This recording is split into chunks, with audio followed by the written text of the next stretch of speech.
Où sera le corps, là s'assembleront les aigles. Et on va prendre l'écriture dans Psaume chapitre 14. Psaume chapitre 14 à partir du verset 1er. L'insensé dit en son cœur, il n'y a point de Dieu. Ils se sont corrompus et ils ont commis des actions abominables. Il n'en est aucun qui fasse le bien.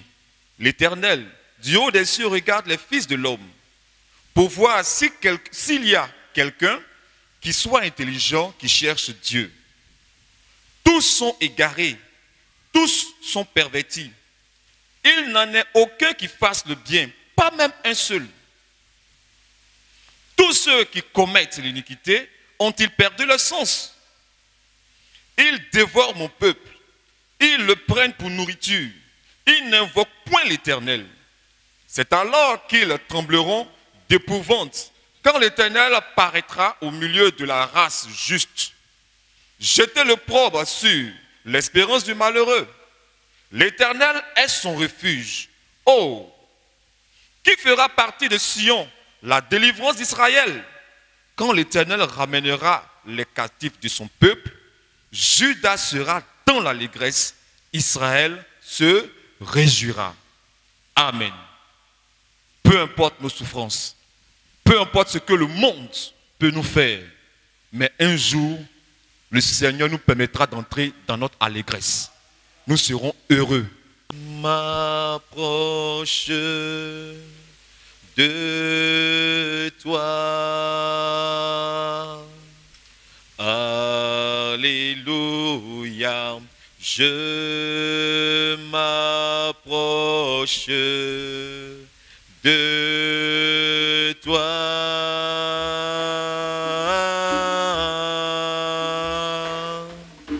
Source de vie, ô source de vie, mon sauveur bénis-moi, c'est ma prière. Source de vie, ô source de vie, mon sauveur bénis-moi.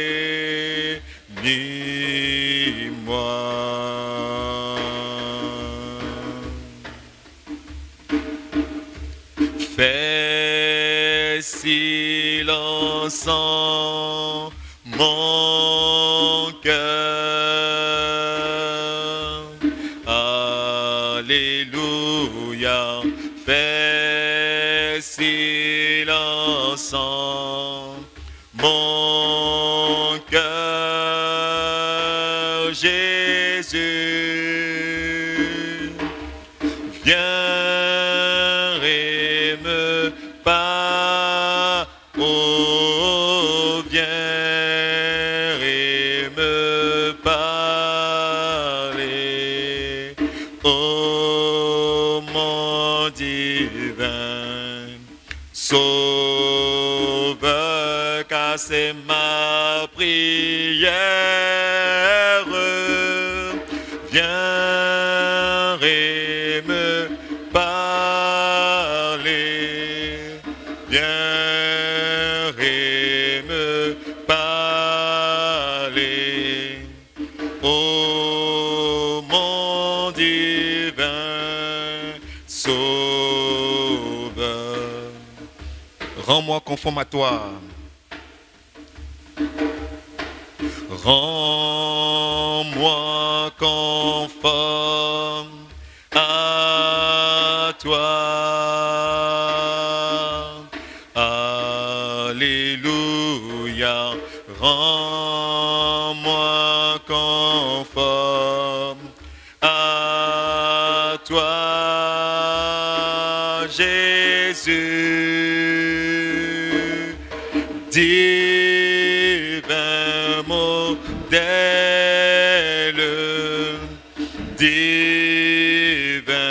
modèle, mets ton image en moi, oh oui Seigneur, divin modèle, oh divin modèle, mets ton image en moi. Amen, amen. Shalom encore, on peut s'asseoir et que le Seigneur nous bénisse.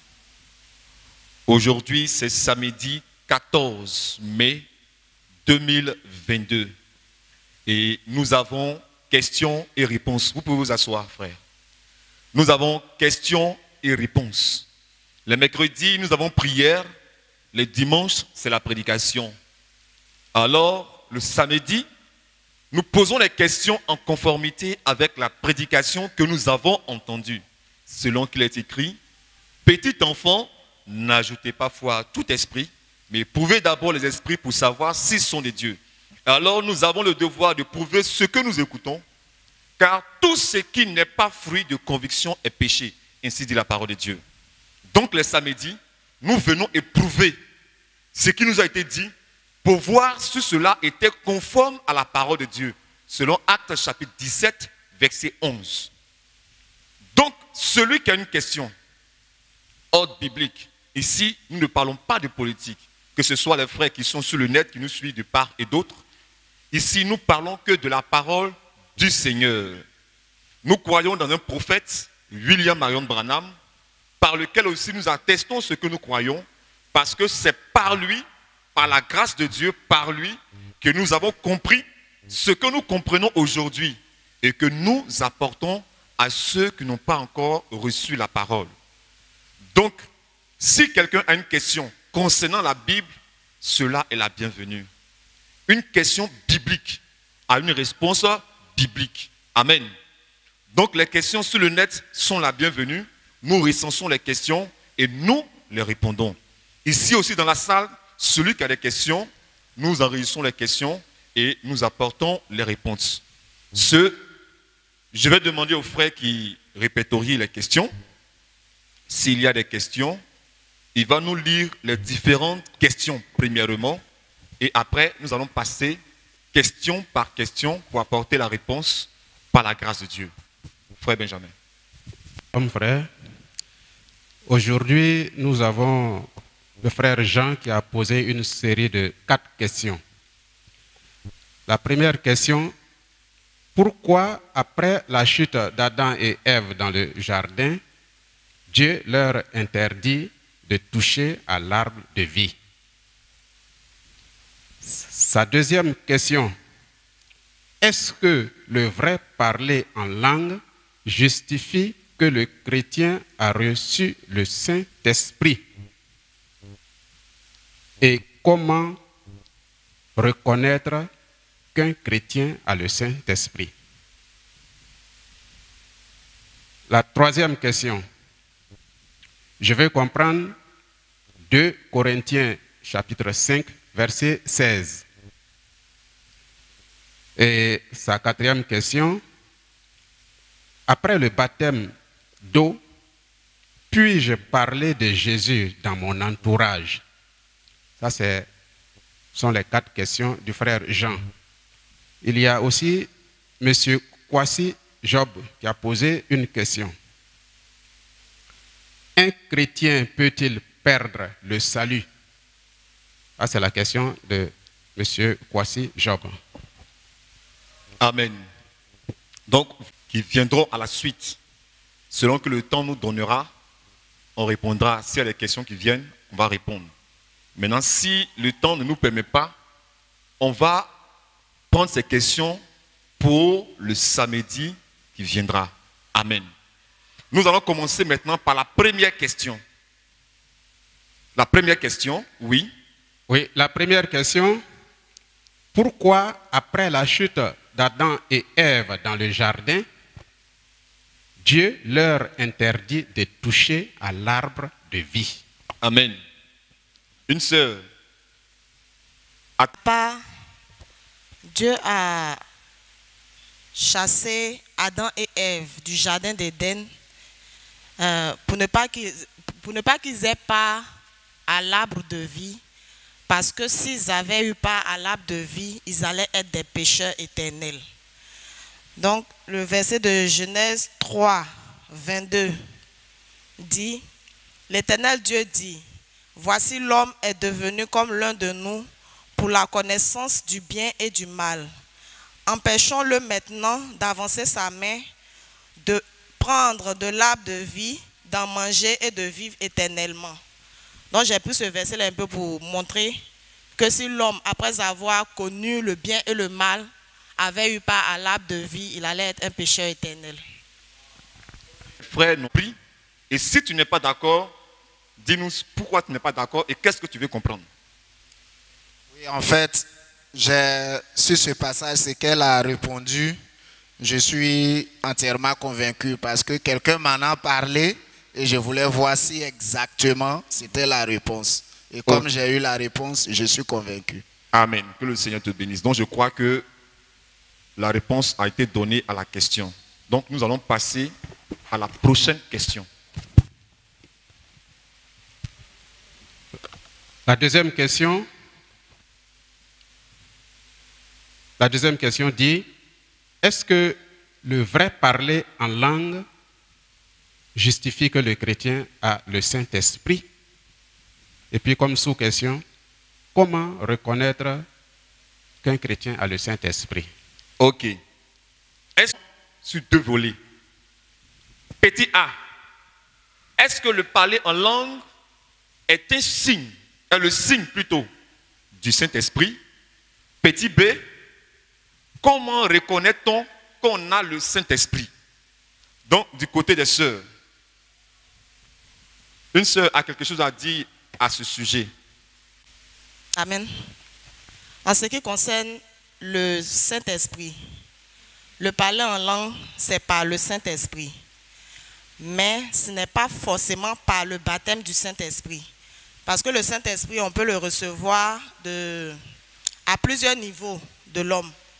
On peut l'avoir comme onction au niveau comment on appelle ça même, du corps, les frissons et tout ça. On peut l'avoir au niveau de l'esprit en manifestant les dons, comme le parler en langue dont on parle. Mais quand on le reçoit dans l'âme, c'est là qu'on parle du baptême du Saint-Esprit. Maintenant, le vrai parler en langue peut se faire par le Saint-Esprit, mais au niveau de l'esprit du croyant. Mais le parler en langue ne garantit pas le baptême du Saint-Esprit aux croyants. Pas l'esprit à mon niveau, je dois déjà m'identifier à Galates 5, verset 22, où il est parlé du fruit de l'esprit. Si quelqu'un a le Saint-Esprit en lui, il va manifester le fruit de l'esprit en lui. Amen. Amen. Amen. Amen. En fait, j'aimerais ajouter où il a dit comme ça que comment reconnaître quelqu'un qui a le baptême du Saint-Esprit. Bon, je vois dans Actes 5, verset 32, où il dit comme ça que celui qui a le baptême du Saint-Esprit, c'est quelqu'un qui obéit à la parole. Amen. Ok. Un frère a quelque chose à dire concernant la question. Amen. Le parler en langue n'est pas la garantie qu'on a le baptême du Saint-Esprit. Le premier baptisé même du Saint-Esprit, qui est Jésus-Christ, quand il a eu le baptême du Saint-Esprit, il ne s'est pas mis à parler en langue. Je vais d'abord faire remarquer cela aux frères. Dans Matthieu 3, après verset 14 là-bas. Si on peut m'aider, Conan. Si tu as... Matthieu 3, 14 jusqu'à 17. À partir du verset 14. Oui. Il faut prendre le micro. Amen. Mais Jean s'y opposait. en disant, c'est moi qui ai besoin d'être baptisé par toi, et tu viens à moi. Jésus lui répondit, laisse faire maintenant, car il est convenable que nous accomplissions ainsi tout ce qui est juste. Et Jean ne lui résista plus. Dès que Jésus eut été baptisé, il sortit de l'eau. Et voici, les cieux s'ouvrirent, et il vit l'Esprit de Dieu descendre comme une colombe et venir vers lui. Et voici, une voix fit entendre des cieux ces paroles. Celui-ci est mon fils bien-aimé, en qui j'ai mis toute mon affection. Amen. Amen. Donc ici, le premier baptême du Saint-Esprit ne s'est pas mis à parler en langue. Donc on ne peut pas garantir que c'est le signe que quelqu'un a le baptême du Saint-Esprit. Maintenant, parlant du second volet de la question, on va aller dans Jean 16, à partir du verset 6. Jean chapitre 16, verset 6, c'est écrit. Oui, à partir du verset 6. Il va nous montrer des indices par rapport au baptême du Saint-Esprit dans l'âme de quelqu'un. Donc frère, il faut comprendre que quand on parle du baptême du Saint-Esprit, ce n'est pas au niveau du corps, ce n'est pas au niveau de l'esprit de l'homme, mais au niveau de son âme. Comme la sœur l'a si bien dit, le Saint-Esprit agit sur les trois sphères vraiment de l'homme. Sur le corps, tu as des sensations. Sur l'esprit, il y a les dons, il y a les visions et autres. Mais au niveau de ton âme, c'est là, quand on parle du baptême du Saint-Esprit, parce que là on parle de cachet, on parle de sceau. Selon Ézéchiel 36, 26 à 27, un travail sera fait jusqu'à ce que Dieu même mette son propre esprit dans ton âme. Vas-y frère Conan, s'il te plaît. Jean chapitre 16, à partir du verset 6, c'est écrit. Oui. Mais parce que je vous ai dit ces choses, la tristesse a rempli votre cœur. Donc il leur a dit, il est avantageux que je m'en aille. Cela les a rendus tristes. Vas-y. Cependant, je vous dis la vérité. Oui. Il vous est avantageux que je m'en aille. Vas-y. Car si je ne m'en vais pas, le consolateur ne viendra pas vers vous. Donc suis bien la partie. Vas-y. Mais si je m'en vais, je vous l'enverrai. Oui. Et quand il sera venu, il convaincra le monde en ce qui concerne le péché. Donc, première chose, tu seras convaincu en ce qui concerne la parole de Dieu, en rapport avec l'incrédulité. C'est ça le péché. Vas-y. La justice oui. Et le jugement. Donc, justice et jugement. Il va te convaincre sur trois choses. Maintenant, il va détailler ça. Vas-y, poursuis. En ce qui concerne le péché, oui. Parce qu'il ne croit pas en moi. Donc, parce qu'il ne croit pas à la parole de ton temps. Donc, il doit te convaincre là-dessus. Sur la vérité de ton temps. Selon 2 Pierre 1, 12, il dit, vous faites bien de prêter attention à ça, à être affermi dans la vérité présente. Pas dans la vérité passée, pas dans la vérité à venir, mais la vérité de ton temps. Frère, j'espère que tu me suis. Hein? Vas-y. Le jugement, non, pardon. La justice, parce que je vais à mon Père. Oui, retourne dans sa position. Et que vous ne me verrez plus. Oui. Le jugement, parce que le prince de ce monde est jugé. Vas-y. J'ai encore beaucoup de choses à vous dire, mais vous ne pouvez pas les porter maintenant. Vas-y. Quand le consolateur sera venu, l'esprit de vérité, il vous conduira dans toute la vérité. Donc tu vois que le Saint-Esprit, c'est d'abord l'esprit de vérité pour te conduire dans toute la vérité. Ça, c'est encore un indice. La preuve que tu as ça, tu dois être conduit dans toute la vérité, pas dans le mensonge. Pas dans un peu de vérité. Il faut reprendre bien la partie là pour qu'ils saisissent. Verset 13, Jean 16. Oui. Quand le consolateur sera venu, l'esprit de vérité, il vous conduira dans toute la vérité. Il vous conduira dans un peu de vérité. Dans toute la vérité. Donc il précise toute la vérité, dans toute la parole de ton temps. Vas-y. Car il ne parlera pas de lui-même. Oui. Mais il dira tout ce qu'il aura entendu et il vous annoncera les choses à venir. Amen. Il me glorifiera parce qu'il prendra de ce qui est à moi et et vous l'annoncera. Donc il va te pointer la parole, il va te fixer sur la parole. Et il y a un passage, je crois, c'est dans Éphésiens 4, 30, où il parle, disant que si tu as le Saint-Esprit, quand tu commets des choses, le Saint-Esprit doit te ramener à la parole. Il doit te convaincre que ce que tu as eu comme agissement, conformément à l'Écriture, tu es en faute. Et il va te mettre la pression dans le cœur, te pousser à aller mettre cela en ordre. Si tu as fauté vis-à-vis de la parole, tu as blessé ton frère, tu as blessé ta soeur, il va te ramener à ça, de manière à ce que ton cœur te dise ce que tu as eu à avoir comme agissement vis-à-vis de ton frère. Ce n'est pas juste. Vis-à-vis de ta soeur, ce n'est pas juste. Il va te ramener pour que tu ailles te mettre en ordre. Donc, c'est quelques petits indices que je vais te donner par rapport à cela. Donc, Jacob, je vais m'arrêter là, simplement. Seigneur bénisse les frères pour les réponses qui ont été données. J'aimerais ajouter juste quelques écritures. D'abord, mon bien-aimé frère, tu dois savoir qu'est-ce que le parler en langue. Parce que pour savoir si il est un signe, s'il est le signe de l'esprit, on doit savoir lui-même il est quoi d'abord, afin de savoir le situer. Qu'est-ce que c'est que le parler en langue? 1 Corinthiens chapitre 12. À partir du verset 4, il dit, il y a diversité de dons, mais le même esprit. Diversité de ministères, mais le même Seigneur.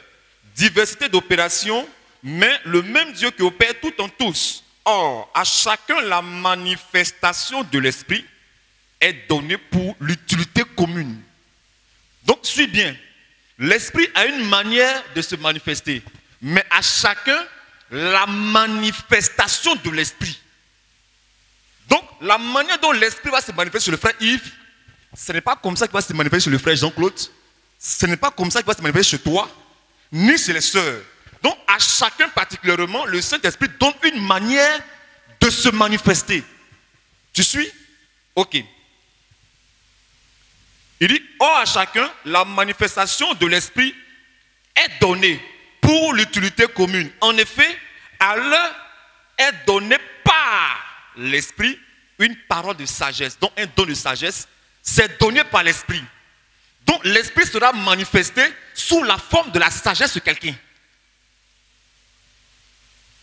Tu comprends? Mais il a l'Esprit. Là, il ne parle pas en langue.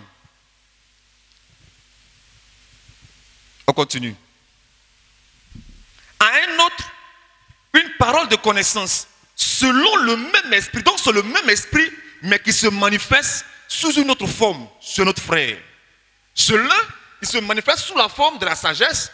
L'autre, il se manifeste sous la forme de la connaissance.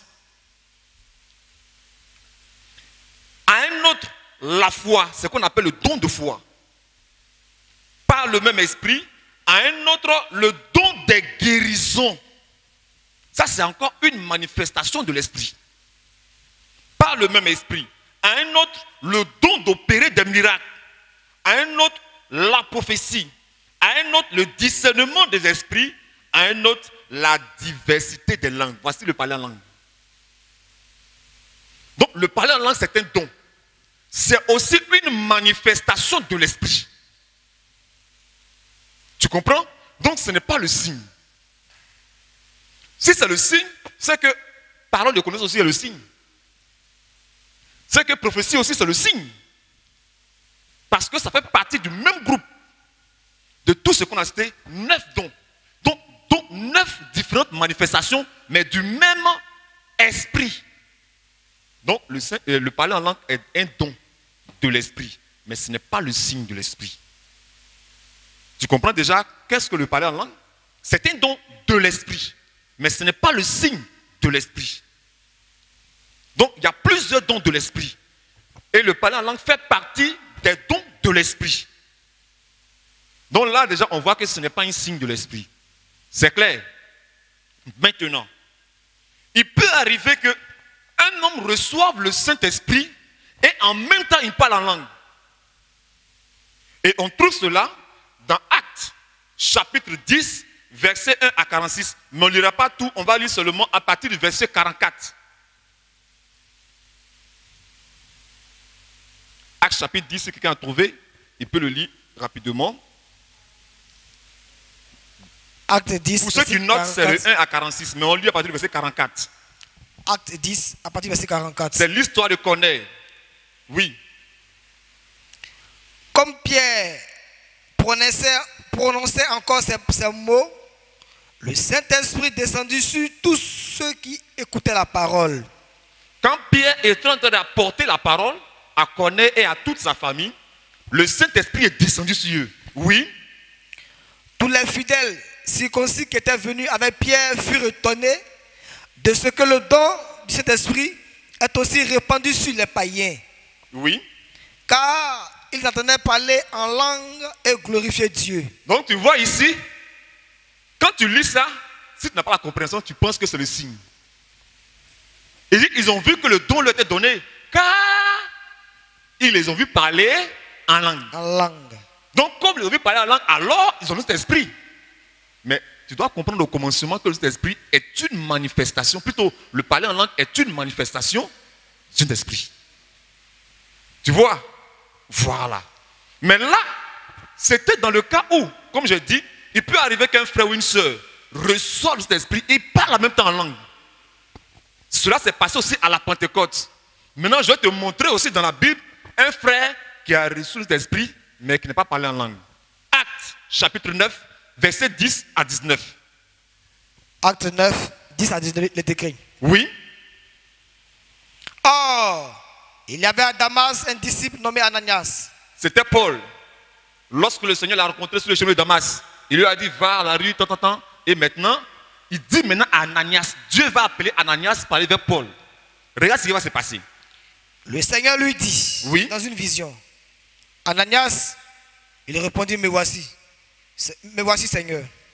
Et le Seigneur lui dit, lève-toi, va dans la rue qu'on appelle la droite, et regarde dans la maison de Judas, un homme nommé Saoul de Tarse,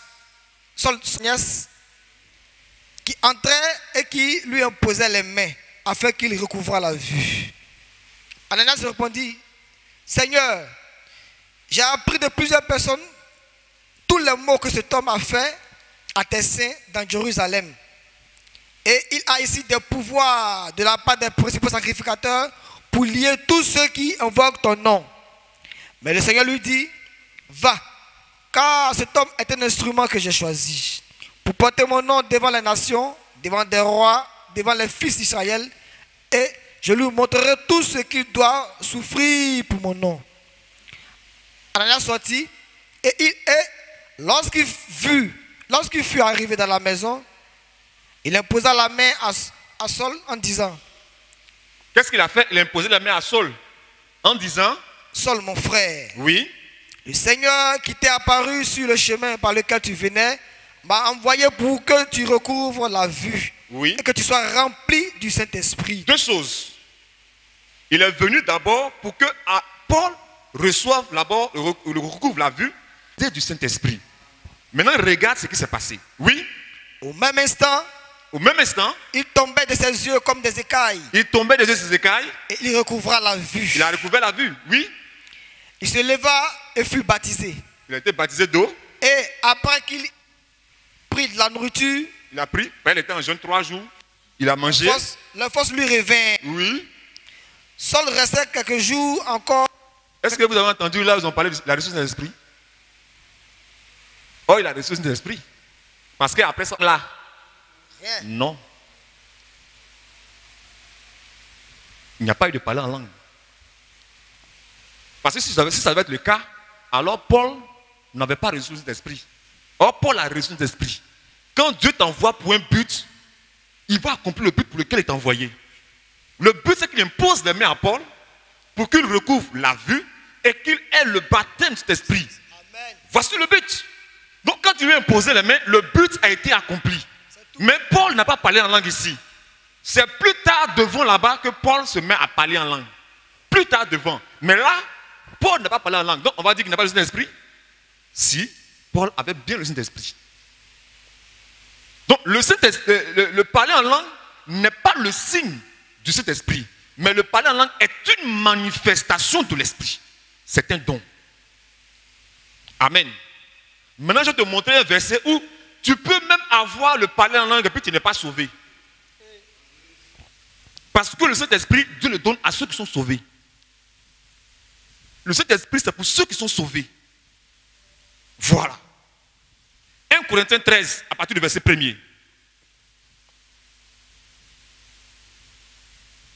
Tu peux parler en langue et puis tu n'es même pas sauvé. 1 Corinthiens chapitre 13, à partir du verset 1. Oui. Et quand je parlerai les langues des autres et même des anges, ça c'est le parler en langue, oui. Si je n'ai pas la charité, en d'autres raisons, si je n'ai pas l'amour, je suis un airain qui résonne. Oh, l'amour c'est le baptême du Saint-Esprit.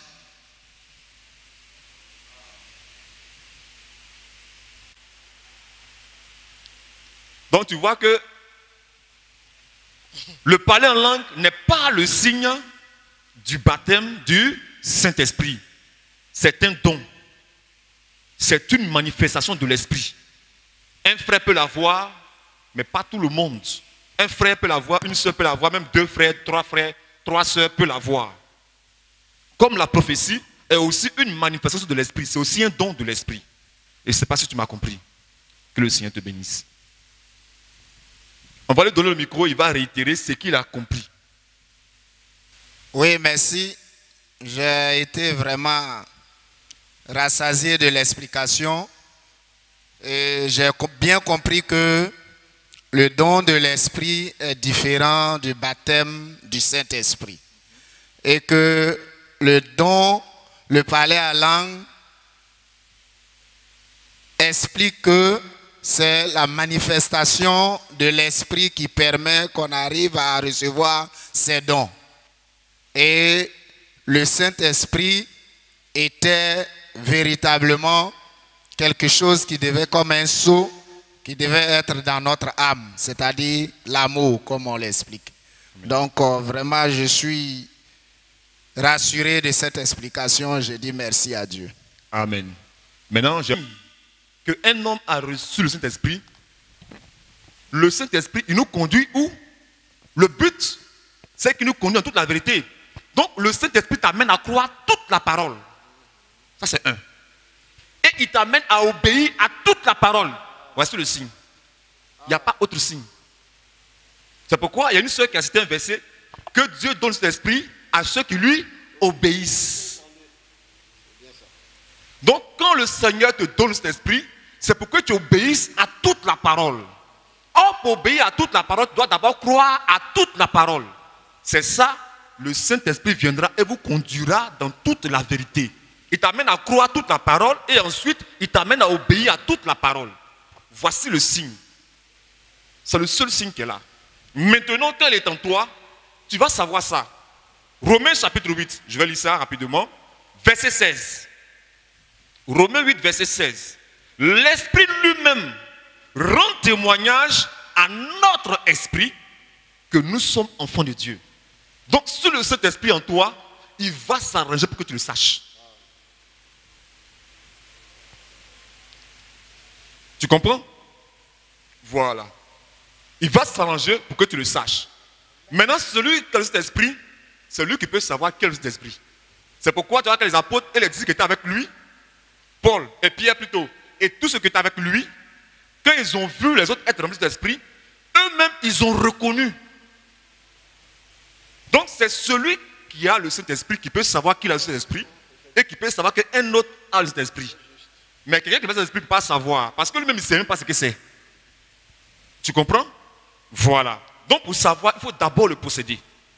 Alors, tu sauras quand tu l'as et tu peux même savoir qui l'a. C'est comme ça. Ok. Prochaine question. Est-ce qu'il y a quelqu'un qui n'est pas d'accord avec ce que j'ai dit ou bien qui n'a pas compris ce que j'ai dit? Mon bien-aimé frère Job, oui. Donnez le micro. Oui. Donc je voulais savoir c'était quelle langue les disciples étaient en train de parler. C'est quelle langue les disciples parlaient? On va prendre Actes chapitre 2. Tous ensemble dans le même lieu. Oui. Tout à coup, il vint du ciel un bruit comme celui d'un vent impétueux et il remplit toute la maison où ils étaient assis. Des langues semblables à des langues de feu leur apparurent et ils furent remplis du Saint-Esprit et se mirent à parler en d'autres langues Remarque bien ce verset. Et se mirent à parler en d'autres langues. Il y a des langues de feu séparées les unes des autres. Des langues de feu. Quand les hommes interprètent cela, ils voient ça comme langue de l'homme, et puis c'est enflammé. Non, ce n'est pas ça. C'est une lumière, mais qui a pris la forme du feu. Comme tu vois la bougie là. Quand la bougie est allumée, c'est comme ça a la forme d'une langue. Voilà. Donc ce sont des feux semblables à des langues. C'est l'interprète, lui qui a entendu ça, qui a mal traduit. Ce sont des flammes de feu semblables à des langues. Mais eux disent des langues semblables à des langues de feu. Non, ce n'est pas des langues. Ce sont des flammes. Parce que c'est une lumière qui est venue et des flammes ont commencé à se détacher. Quand on dit qu'elles se détachaient les unes des autres. Donc, il y avait des séparations et une se dirigeait vers l'autre. Une flamme se dirigeait vers un croyant. Une flamme se dirigeait vers un croyant. C'était Christ se répartissant dans son église. C'était ça. Christ est la lumière. Alors, pour que nous soyons la lumière, il doit habiter en nous. Donc, c'était le signe qu'il montrait. C'était lui la lumière. Donc, c'était des flammes semblables à des langues. Ça avait la forme des langues. Et la Bible dit que quand cela est versé sur eux, est descendu sur eux, il se mit à parler en d'autres langues. Vous comprenez maintenant? Il se mit à parler en d'autres langues. Suivons. Il se mit à parler. Et vous allez voir la suite. Lis, vous allez comprendre la suite. Acte 2, verset 5. Oui. Or, il y avait en ce jour à Jérusalem des Juifs, hommes pieux de toutes les nations qui sont sous le ciel. Oui. Au bruit qui eut lieu, la multitude accourut et elle fut confondue parce que chacun les entendait parler dans sa propre langue. Tu comprends? Quand les disciples étaient en train de parler en langue dans la chambre haute, ceux qui étaient dehors là, chacun les entendait parler dans sa propre langue. C'est ce que j'ai expliqué. S'il y a un baoulé ici qui ne comprend pas ce que nous disons en français, le Saint-Esprit va se manifester de sorte que cette personne comprenne ce que nous disons là en baoulé. Et là, le Seigneur se manifestait par l'Esprit dans la chambre haute, dans les disciples. Et ceux qui étaient dehors l'entendaient dans leur propre langue. Oui, continue. Et il va citer les langues. Au verset 7. Oui. Ils étaient tous dans l'étonnement. Oui. Voici. Oui. Ces gens qui parlent. Ceux qui sont en train de parler là-bas là. Ne sont-ils pas tous galiléens? Ce n'est pas les Juifs. Eux, ils parlent araméen. Ils ne comprennent pas nos langues. Mais comment se fait-il que, oui. Et comment les entendons-nous parler dans notre propre langue à chacun? Oui. Notre langue maternelle. Voilà. Ce qui est clair. La langue maternelle, ce n'est pas du ribaba. Hein?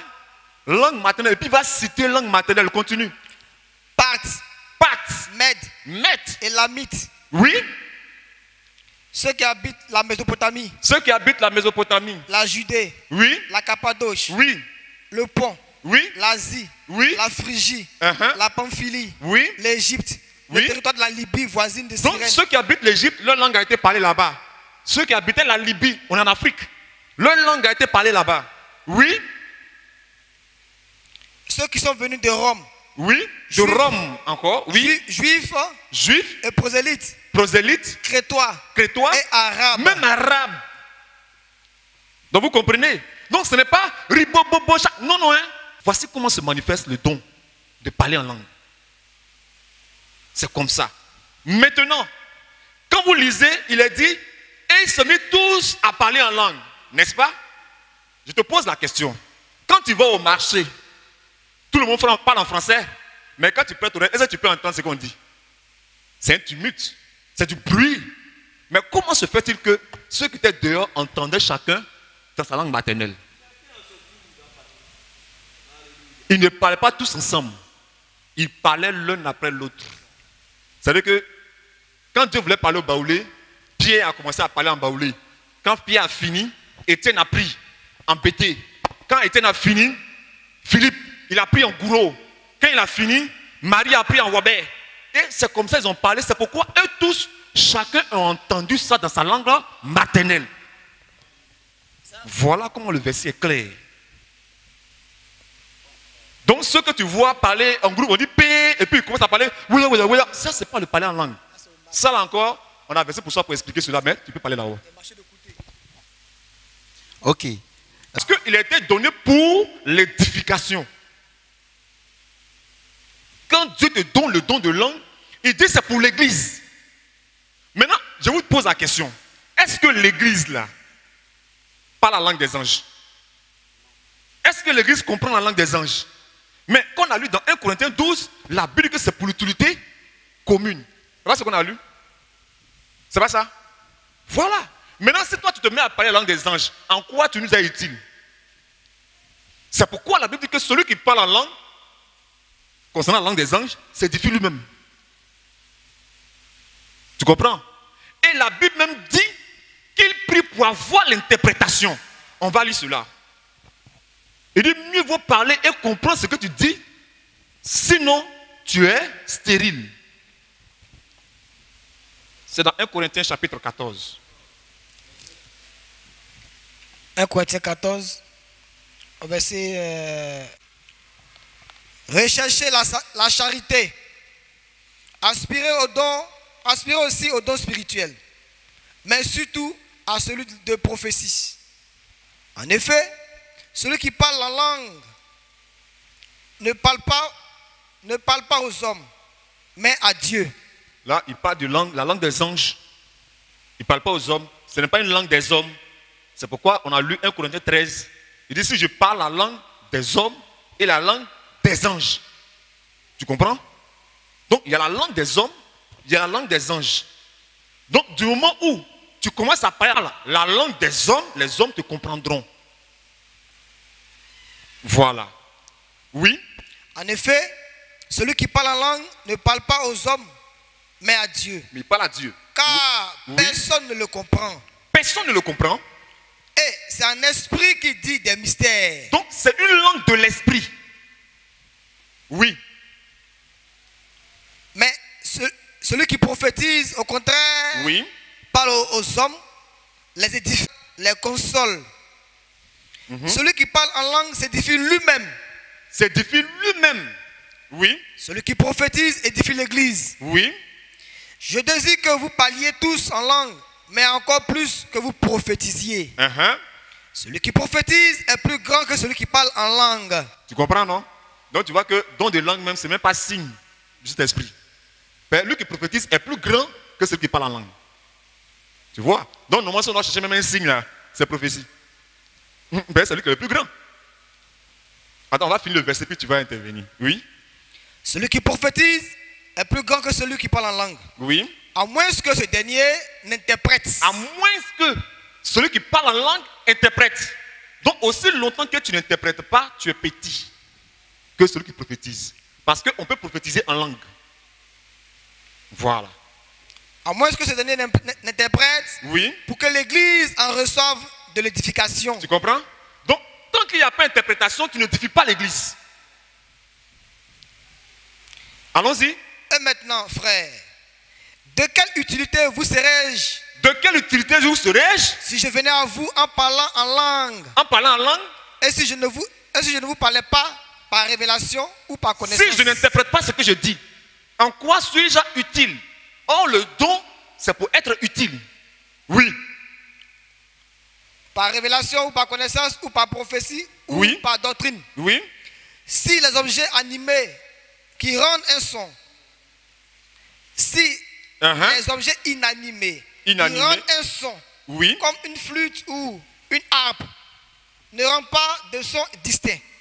Comment reconnaît-on des sons distincts? Si les objets inanimés qui rendent un son, comme une flûte ou une harpe, ne rendent pas des sons distincts, comment reconnaîtra-t-on ce qui est joué sur la flûte ou sur la harpe? Et si la trompette rend son son confus, qui se préparera au combat? De même vous, si par la langue vous ne donnez pas une parole distincte, comment saura-t-on ce que vous dites? Car vous parlez en l'air. Si on ne comprend pas la langue que tu parles, la Bible dit que tu parles en l'air.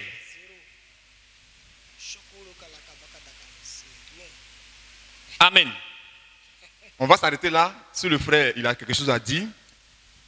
Oh, mais je voulais, tout à l'heure, dans l'église, Oui.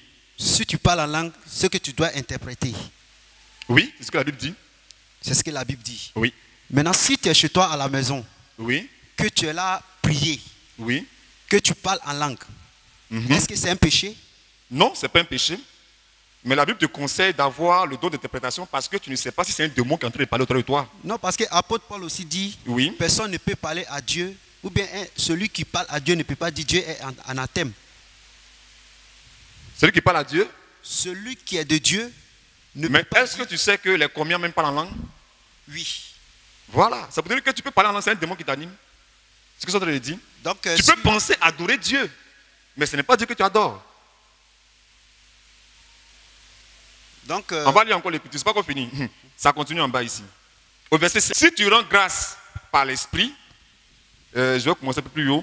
C'est pourquoi que celui qui parle en langue prie pour avoir le don d'interpréter.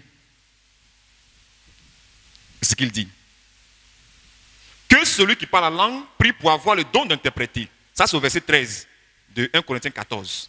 Car si je prie en langue, mon esprit est en prière, mais mon intelligence demeure stérile. Ça veut dire que tu ne comprends pas ce que tu dis. Peut-être que tu es en train de dire de mauvaises paroles. Tu ne sais pas.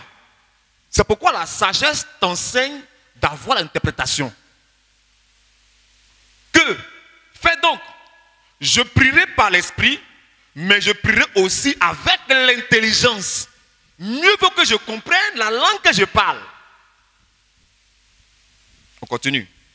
Mais je prierai aussi avec l'intelligence. Je chanterai par l'esprit, mais je chanterai aussi avec l'intelligence. Autrement, si tu rends grâce par l'esprit, comment celui qui est dans le rang de l'homme, du peuple, répondra-t-il Amen à ton action de grâce? Tu es en train de prier en langue pendant que nous sommes là. Nous on dit comment Amen? Parce qu'on ne sait pas ce que tu as dit.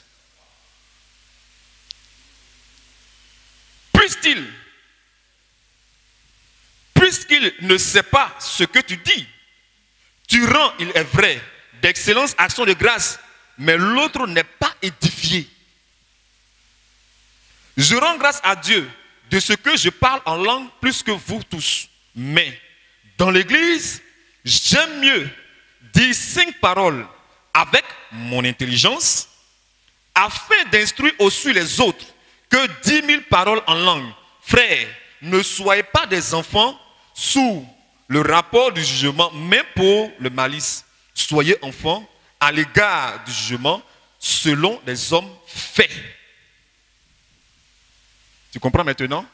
C'est bon de parler en langue, mais mieux vaut avoir l'interprétation. C'est ça qui est mieux. Voilà. Maintenant, si tu as parlé en langue et qu'il y a un baoulé qui a compris ce que tu as dit, on n'a pas besoin d'interprétation. Lui, il peut interpréter directement. Voilà. Mais quand tu commences à parler une langue qu'aucun homme ne comprend, la Bible demande qu'il y interprète. Dans le cas contraire, il faut te taire. On va lire ce verset.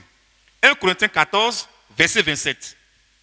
Il dit, en est-il qui parle en langue? Que 2 ou 3 au plus. Ce n'est pas toute l'église. Que 2 ou 3 au plus parlent. Chacun à son tour. C'est ce que je t'ai expliqué dans la chambre haute. Chacun à son tour. On ne parle pas en groupe. Chacun à son tour. Et il dit, chacun à son tour et que quelqu'un interprète. Il dit, s'il n'y a point d'interprète, qu'on se taise dans l'église et qu'on parle soi-même à Dieu. Donc si tu ne peux pas interpréter la langue que tu parles, tais-toi, ne parle pas ça dans l'église.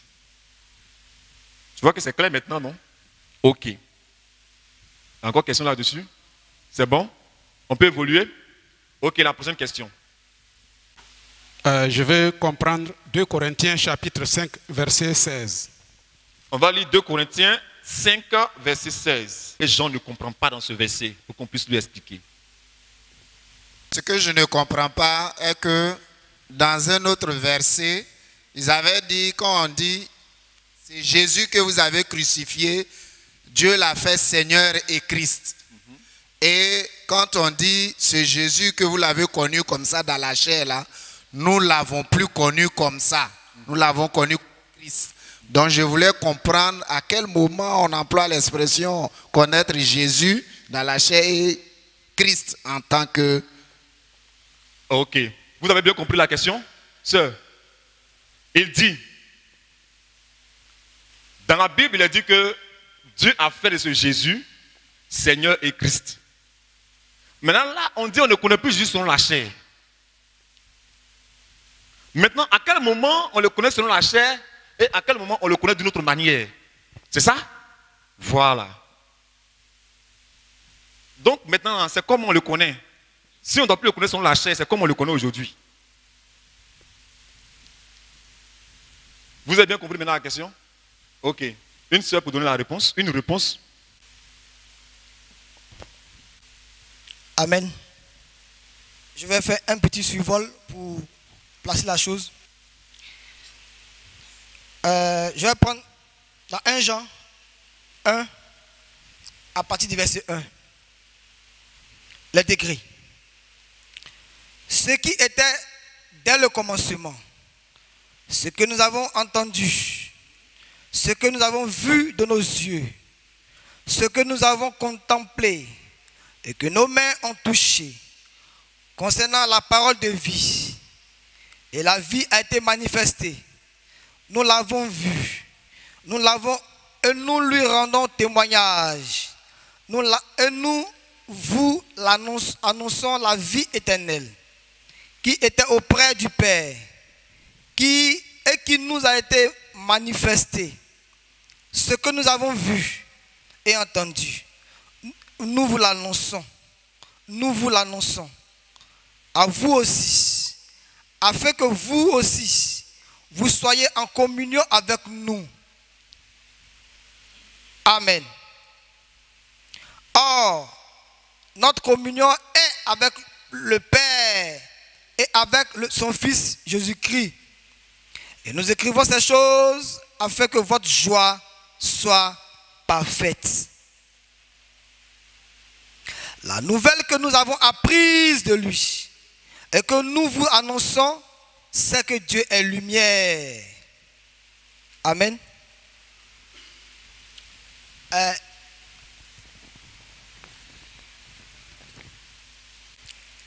Le frère cherche à comprendre un peu cela. Un peu ce qui est dit dans 2 Corinthiens 5,16. Ainsi maintenant, nous ne connaissons personne selon la chair. Et si nous avons connu Christ selon la chair, maintenant nous ne le connaissons plus de cette manière. Ce que je peux dire rapidement sur ça, je vais situer quelque chose pour le frère. Frère, j'ai lu le témoignage d'un contemporain de Jésus-Christ. C'est-à-dire qu'un homme qui a vécu dans son époque. Lui, il rend un témoignage à 2 volets dans 1 Jean. Le témoignage qu'il a rendu premièrement, c'est quoi? C'est que il a connu quelqu'un. Il a vécu avec lui. Il a dormi avec lui. Il a marché, il a contemplé, il a vu les gloires qu'il a manifestées. Et maintenant, le verset a dit que ce Jésus que lui a connu, Dieu a fait de lui Seigneur et Christ. Maintenant, qu'est-ce qu'il dit, ce même Jean? Il dit que ce Jésus-là, nous vous l'annonçons. Pas que nous l'amenons avec nous pour vous le montrer. Mais il dit, nous vous l'annonçons. Pour dire que, comme le témoignage est resté que Christ est mort et il est ressuscité et il est parti dans la gloire, si je veux le connaître, Christ n'a pas besoin que, je n'ai pas besoin que Christ apparaisse ici, naisse encore ici à Yopougon, pour vivre cette vie-là, pour que j'aie la foi que Jean a eue pour écrire ces choses. Mais ce que Jean a reçu de Christ, il me l'annonce. Tu vois un peu? Ce qu'il a reçu, ce qu'il a vu de Christ, toute la vie qu'il a vue de Christ, il me l'annonce maintenant en termes de prédication. Et maintenant, Christ n'est plus maintenant un homme avec qui on marche, avec qui je peux rire, partir, venir. Mais c'est un homme, Dieu manifesté, que j'apprends maintenant par l'enseignement que lui-même l'a laissé à ses apôtres. Amen. Est-ce que tu comprends un peu?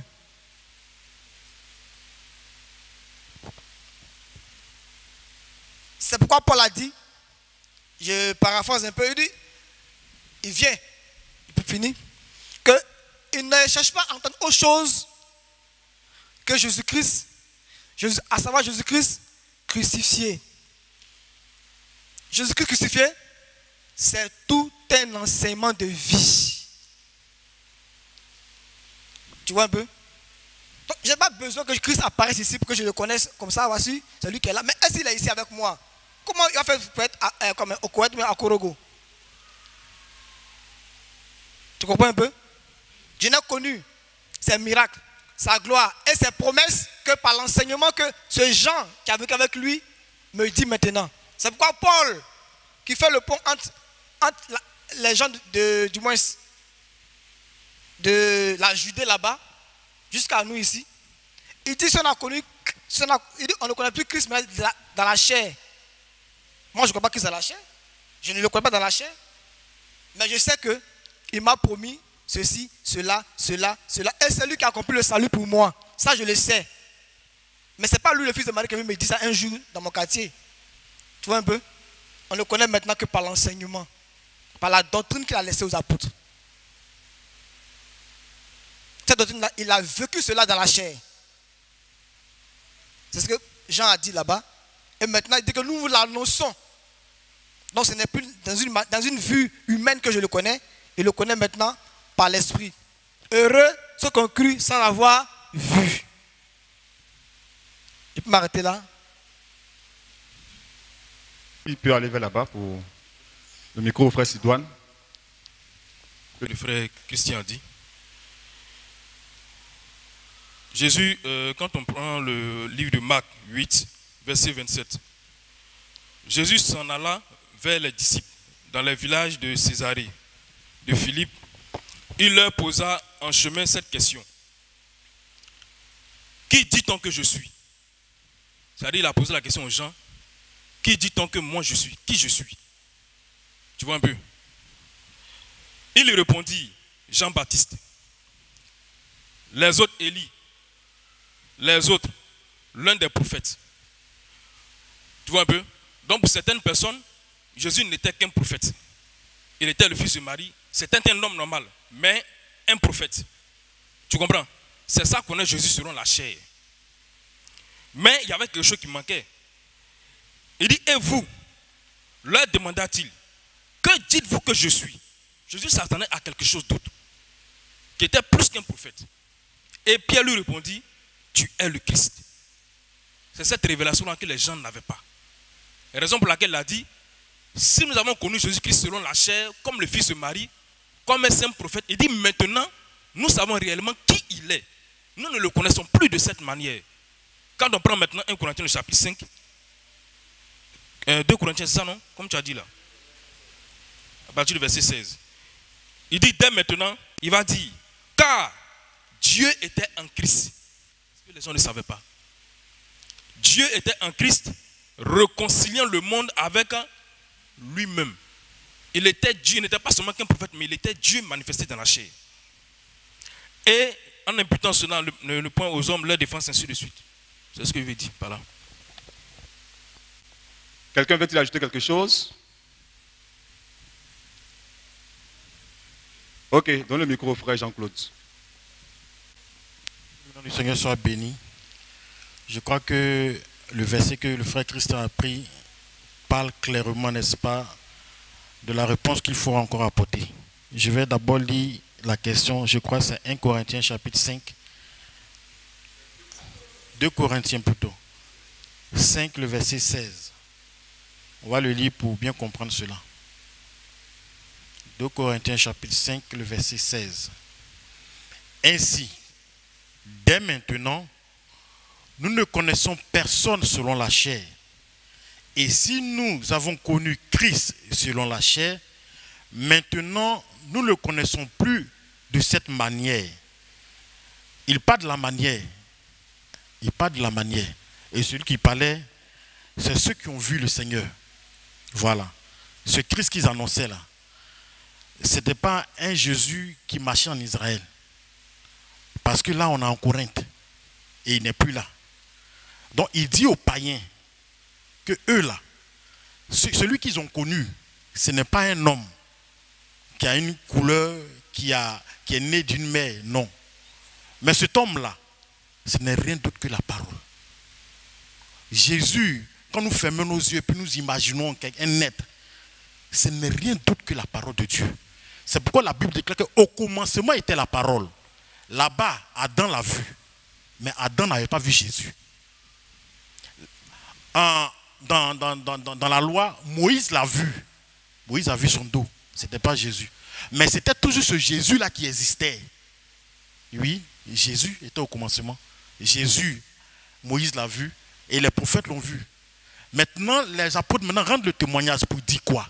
Ce Jésus qu'ils voyaient là, qu'ils ont entendu parler, qu'il leur a donné l'ordre d'aller baptiser, de faire toutes des nations des disciples. Quand il est parti, ils ont compris que ce Jésus-là, ce n'était pas un homme. Parce que lui-même, de son vivant, quand il était là, quand il parlait là, il ne se prêchait pas lui-même. Il prêchait une parole que l'on mandatait. C'est-à-dire que son père lui a envoyé quelque chose. Et c'était une parole. Et lui-même, il dit qu'il est la parole. Voilà. Donc, c'est Jésus, il ne le connaissait plus. C'est-à-dire que d'une manière, c'est la parole. Ce n'est rien d'autre que la parole, quoi. Ce que le frère Christian a pris comme verset, c'est clair. C'est clair. Nous ne le connaissons plus de cette manière-là. Il n'est rien d'autre que la parole. Même quand tu vas dans le livre d'Apocalypse, le nouveau nom qu'il porte, c'est la parole. Il était toujours la parole. Mais pour se manifester aux hommes, il faudrait qu'il prenne un corps. C'est pourquoi il a pris un corps. Il est venu au travers de Jésus. Maintenant qu'il est parti, c'est maintenant la parole. C'est pourquoi Paul dit que si un autre ange vient vous annoncer un autre Jésus, ce n'est pas un autre Jésus qui va venir encore en Israël, non. Mais Paul, en disant un autre Jésus, faisait allusion, n'est-ce pas, à une autre parole. La femme doit prêcher. La femme doit se maquiller, porter des bijoux et des pantalons. Ça là, c'est un autre Jésus. Voilà. Et Paul dit qu'on ne connaît plus de cette manière-là. Pour connaître ce Jésus-là, c'est la parole au travers d'un prophète. Voici Jésus. Amen. Tiens, 4, verset 5, pour que les frères comprennent. Le Jésus dont il est question là, comment on doit le voir? 2 Corinthiens 4, verset 5. Oui. Il est écrit. Nous ne nous prêchons pas nous-mêmes. Oui. C'est Jésus-Christ le Seigneur que nous prêchons. Tu as entendu le frère Jean? Dans le Jésus là, que tu dois avoir aujourd'hui là, c'est une prédication. Même pas n'importe quelle prédication. C'est une prédication qui sort de la bouche d'un envoyé de Dieu sur la base d'une promesse.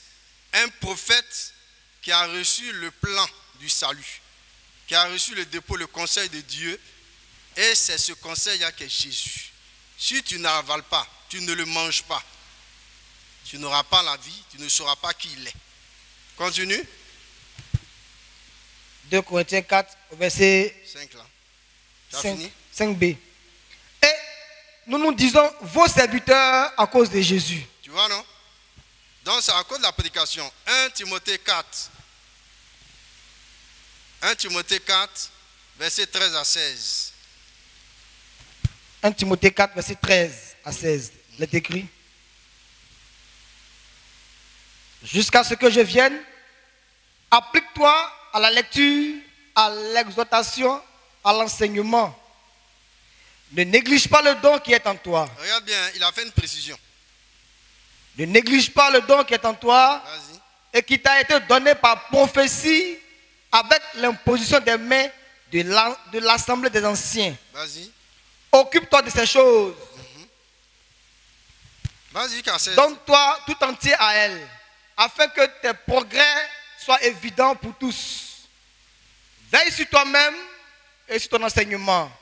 Persévère dans ces choses, car en agissant ainsi, tu te sauveras toi-même et tu sauveras ceux qui t'écoutent. Donc l'enseignement, la prédication, c'est ça qui est Jésus-Christ aujourd'hui. Pour te sauver, pour te connecter à lui-même. On va prendre encore 2 Timothée 2, 1 à 2. 2 Timothée 2, 1 à 2. 2 Timothée 2, 1 à 2. Regarde 1 à 2, il est écrit. Toi donc, mon enfant, fortifie-toi dans la grâce qui est en Jésus-Christ. Oui. Et ce que tu as entendu de moi, Oui. en présence de beaucoup de témoins, Oui.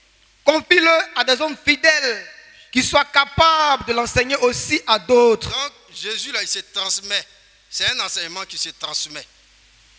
Je vais lire 2 derniers versets, je vais m'arrêter. 2 Corinthiens 13, verset 5. Pour te montrer que le Jésus dont il est question là, c'est la vérité de l'heure, l'évangile d'aujourd'hui apporté par un prophète là. 2 Corinthiens chapitre 13. Il est marqué par le sceau du Saint-Esprit. Verset 5. Oui. Il est écrit. Vas-y. Examinez-vous vous-même pour savoir si vous êtes dans la foi. Éprouvez-vous vous-même.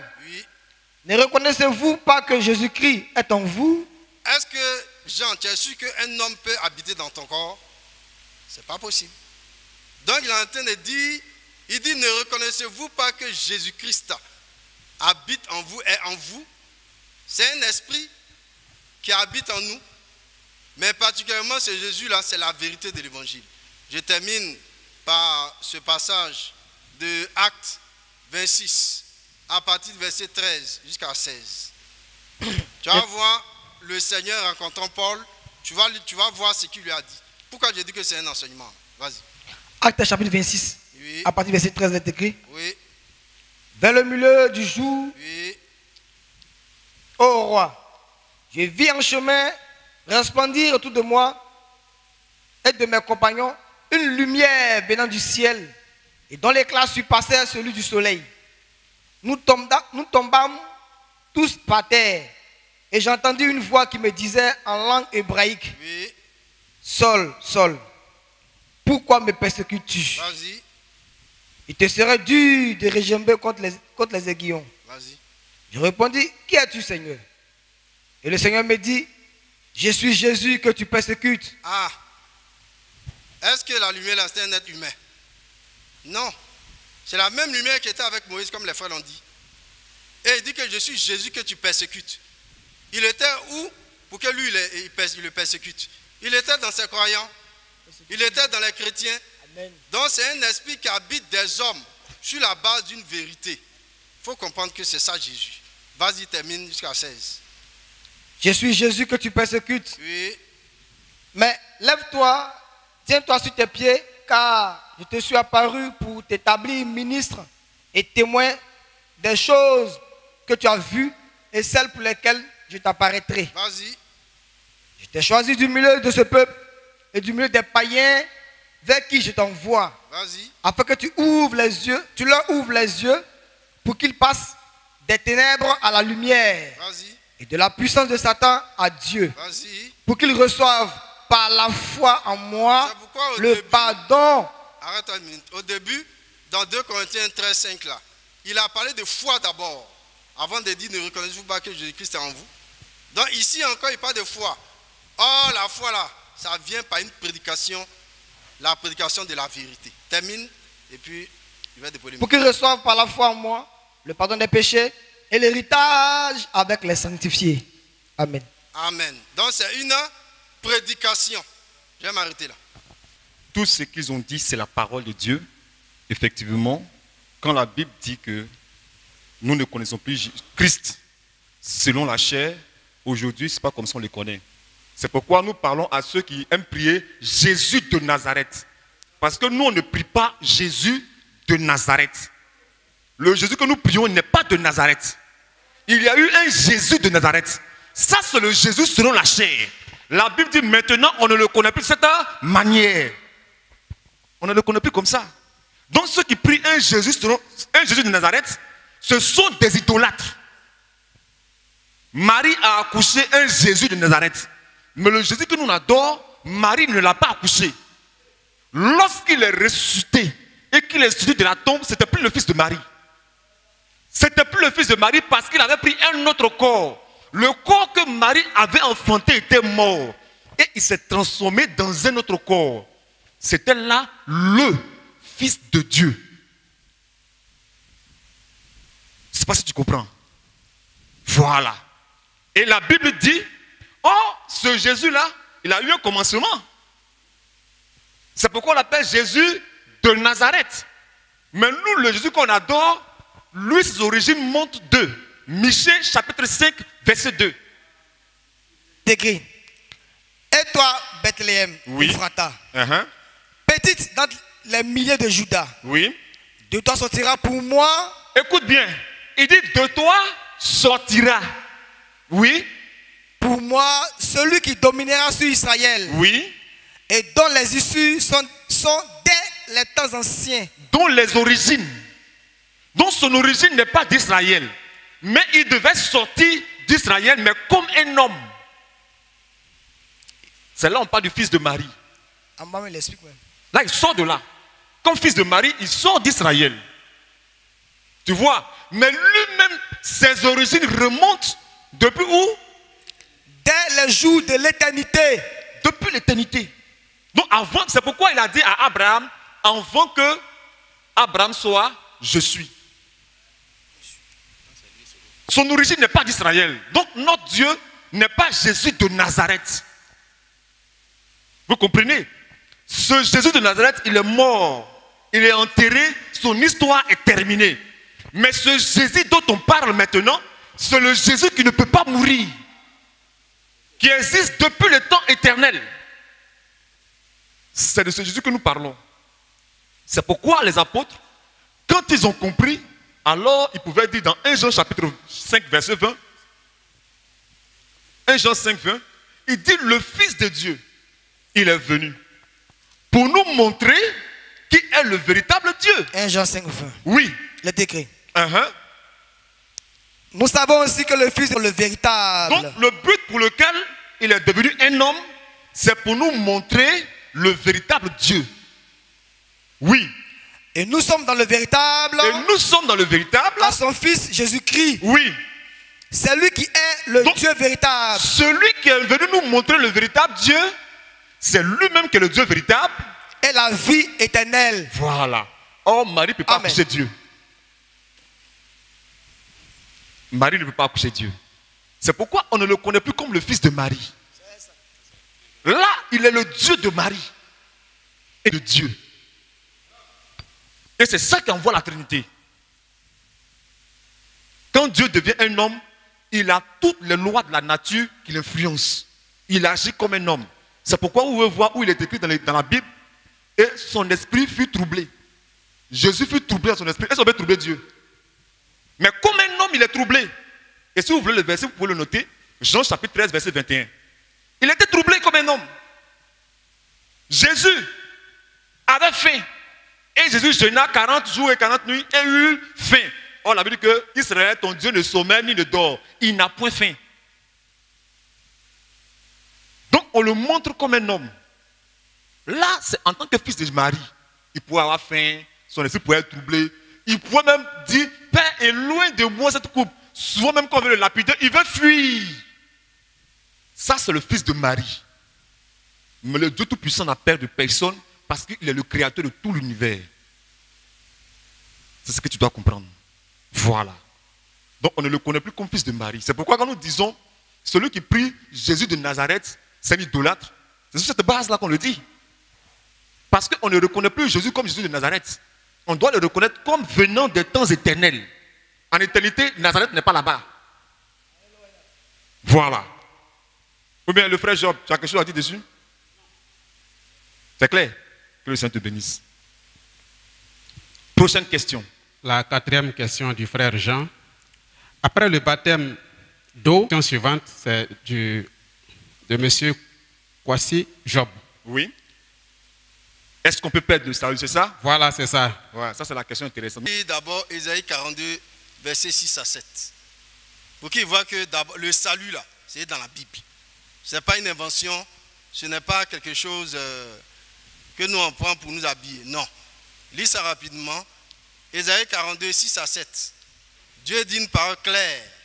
Ésaïe chapitre 42, verset 6 au verset 7. Il est écrit. Moi, l'Éternel, écoute bien, hein? Je t'ai appelé pour le salut. Donc, il dit, je t'ai appelé pour le salut. Et je te prendrai par la main. Oui. Je te garderai et je t'établirai pour traiter alliance avec le peuple. Maintenant, lis notre psaume 111 là. Psaume chapitre 71, verset 3. Ah, oui. Sois pour moi un rocher qui me serve d'asile. Donc, c'est David qui parle, oui. Où je puisse toujours me retirer. Tu as résolu de me sauver. Maintenant, mon frère, regarde ce que David dit. Lis la dernière phrase. Écoute bien. Hein. Vas-y. Tu as résolu de me sauver. Donc, toi, tu es sûr que quand Dieu prend une résolution de sauver quelqu'un, la personne peut perdre ça. 62. Ok. Psaume 62. Verset 1. Il est écrit. Oui. Au chef des chantes, oui. D'après Yedoutoum, oui. David. Oui, c'est en Dieu que mon âme se confie. Écoute, hein, c'est David qui est en train de s'exprimer. Vas-y. De lui vient mon salut. Oui, c'est lui qui est mon rocher et mon salut. Ma haute retraite. Attends. Tu as entendu ce qu'il a lu? Il faut reprendre. Oui, c'est en Dieu que mon âme se confie. Oui. De lui vient mon salut. Oui. Oui. Donc, il dit d'abord que son salut vient de Dieu. La résolution que Dieu a prise là, c'est pour lui donner le salut. Maintenant, il va dire qu'est-ce que c'est que le salut. Vas-y. Oui, c'est lui qui est mon rocher et mon salut. Donc, le salut, c'est Dieu lui-même. Toi, tu es sûr que tu peux perdre Dieu si tu l'as. C'est pourquoi dans le psaume, du moins dans Ésaïe, qu'on a lu là, il dit, je t'ai appelé pour le salut. Maintenant, il va nous dire clairement, c'est quoi? Acte 13. Acte chapitre 13. Acte chapitre 13. Du verset 45 à 48. Tu vas voir qu'il va dire que le salut là, c'est la vie éternelle, qui est Dieu lui-même dans l'âme d'un croyant. Acte chapitre 13, verset 45 à 48. C'est écrit. Oui. Les Juifs, voyant la foule, furent remplis de jalousie. Oui. Et ils s'opposaient à ce que disait Paul en le contredisant et en l'injuriant. Paul et Barnabas leur dit avec assurance, c'est à vous premièrement que la parole de Dieu devait être annoncée. Mais puisque vous la repoussez et que vous vous jugez vous-même indigne de la vie éternelle, voici, nous nous tournons vers les païens. Car ainsi nous l'a ordonné le Seigneur, j'étais établi pour être la lumière des nations, pour porter le salut jusqu'aux extrémités de la terre. Donc pour transporter Dieu, pour porter le salut. Dieu qui est le salut là, aux hommes. Dans le salut là, c'est non seulement Dieu, mais c'est la prédication sortie d'un véritable serviteur de Dieu. Donc tu vois que le salut prend encore un autre angle. C'est Dieu, mais il devient maintenant une prédication qui se communique. La vie se transmet, se communique, la vie éternelle. Vas-y. Verset 48. Vas-y. Les païens se réjouissaient en entendant cela. Oui. Ils glorifiaient la parole du Seigneur. Oui. Et tous ceux qui étaient destinés à la vie éternelle crurent. Tous ceux qui étaient destinés à avoir Dieu lui-même en eux, ils ont cru à la prédication de Paul. Dans le salut, c'est Dieu et il se transmet par prédication. Je vais m'arrêter là. Merci. Il y a un verset dans la Bible qui fait que j'ai eu un peu de peur. C'est pour cela que j'ai posé cette question. Sinon, je sais qu'un enfant de Dieu ne perd pas le salut parce que la Bible a dit dans le livre d'Éphésiens, il nous est prédestiné avant la fondation du monde. Amen. Je le sais. Donc, sur cette question, parce que nous ne sommes pas l'arbre réel, on a été greffé. Si Dieu a coupé l'arbre qui était l'arbre principal cultivé, qu'il nous est greffé, Dieu aussi peut nous couper si nous nous inventons. Non. Parce que je prends le verset. Oui. Et on va... Maintenant, il faut que tu saches c'est quoi l'olivier original et c'est quoi l'olivier sauvage. Voilà. Parce que l'olivier normal, et comme on peut dire, l'olivier normal, c'est Israël. C'est Christ. Israël, le peuple Israël. C'est ça l'olivier normal. Maintenant, l'olivier sauvage qui a été greffé, ce sont les nations. La branche sera ôtée. Parce qu'il y a un temps qui a été décompté pour les nations. Lorsque le temps des nations va passer, alors le salut va retourner en Israël. Le salut ne sera plus sur les nations. Tu comprends? Donc, la branche de l'olivier sauvage que tu vois là, c'est les nations. Et nous sommes les olives qui sortons de l'olivier sauvage. Et maintenant, nous puisons notre vie de l'olivier qui est Christ lui-même. Tu comprends? Est-ce que tu me comprends? Il dit, je suis le cep et vous êtes les sarments. Voilà. Donc, les disciples Israël, ce sont les branches qui sont greffées à l'olivier qui est Christ.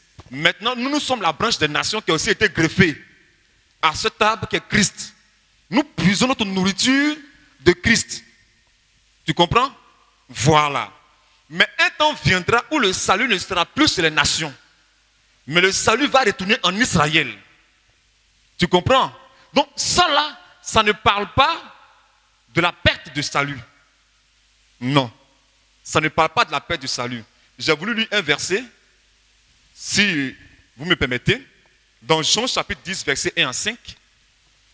Jean chapitre 10, verset 1 à 5.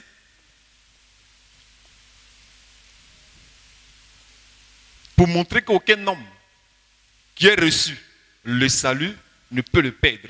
Mais il peut arriver qu'un homme croie la parole et vienne, même faire 15 ans, 20 ans dans la parole, et puis tu penses qu'il est sauvé.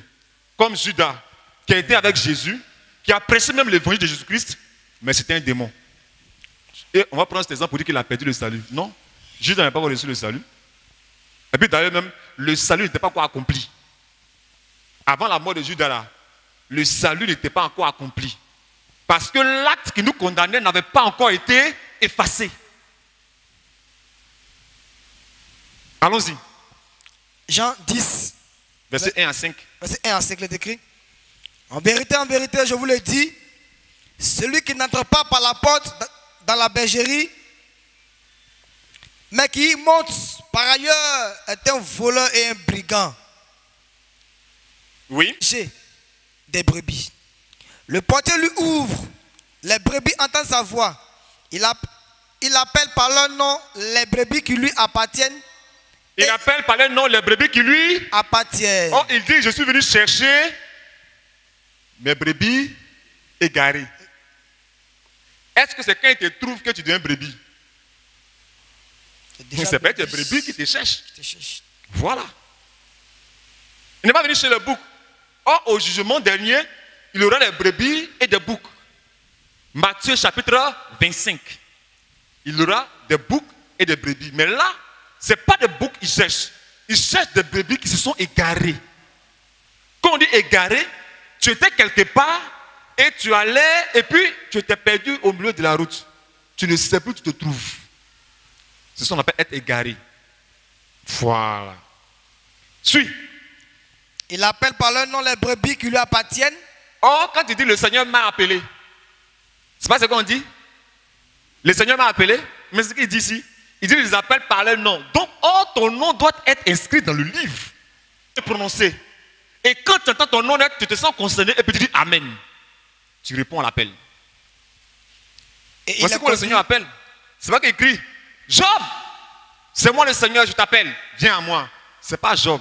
Il y a un nom par lequel le Seigneur t'appelle. Et quand tu l'appelles, il t'appelle, tu sais qu'il t'a appelé. Et tu ne peux pas résister à sa voix parce que tu connais sa voix. Allons-y. Ok. Et il les conduit dehors. Oui. Lorsqu'il a fait sortir toutes ses propres brebis. Oui. Il marche devant elles. Il marche devant elles. Et les brebis le suivent. Et les brebis le suivent. Parce qu'elles connaissent sa voix. Parce qu'elles connaissent sa voix. Oui. Elles ne suivront point un étranger. Elles ne feront pas quoi? Elles ne suivront point un étranger. Elles ne suivront point. Mais si elles ne peuvent pas suivre un étranger, elles vont se perdre à quel moment? Parce qu'il y a une seule voix à laquelle elles obéissent. C'est sa voix. Oui, allons-y. Mais elles fuiront loin de lui. Elles fuiront loin de lui. Maintenant, si la brebis ne suit pas un autre étranger, à quel moment elle va se perdre? Question. Verset 24 du même chapitre. Voilà. Non, c'est verset 24. Excusez-moi. Voilà, verset 24. Jean 10, 24. Oui. Les Juifs l'entouraient et lui disent. Les Juifs entourent Jésus, vont lui poser une question. Jusqu'à quand tiendras-tu notre esprit en suspense? Oui. En suspens. En suspens? Oui. Si tu es le Christ. Si tu es le Christ. Dis-le nous franchement. Mais il faut le dire clairement. Oui. Jésus leur dit. Jésus leur répondit. Je vous l'ai dit. Je vous l'ai déjà dit que je suis le Christ. Et vous ne croyez pas. Mais vous ne croyez pas. Oui, pourquoi? Les œuvres que je fais au nom de mon Père. Oui. Rendent témoignage de moi. Mais vous ne croyez pas. Pas parce que vous n'êtes pas. Non, lis bien. Parce que vous n'êtes pas de mes brebis. Voilà. Merci. Vous ne croyez pas en moi parce que vous n'êtes pas de mes brebis. Donc, la seule personne qui peut croire en Jésus, c'est la brebis du Seigneur. Amen. Pour croire le Seigneur, il faut être d'abord sa brebis. C'est pourquoi j'ai parlé de... C'est pas quand il te trouve que tu es une brebis. Tu es déjà une brebis avant d'être perdu. Et c'est parce que tu es une brebis que tu réponds à son appel. Un bouc ne répond pas à son appel. Parce qu'il n'appelle pas le bouc. C'est une brebis dont il a besoin. Et il dit la brebis ne suit pas un étranger. Continue. Regarde la suite. Mes brebis entendent ma voix. Mes brebis entendent ma voix. Je les connais. Oui. Et elles me suivent. Elles me suivent. Je leur donne la vie éternelle. Je leur donne la vie éternelle. Et elles ne périront jamais.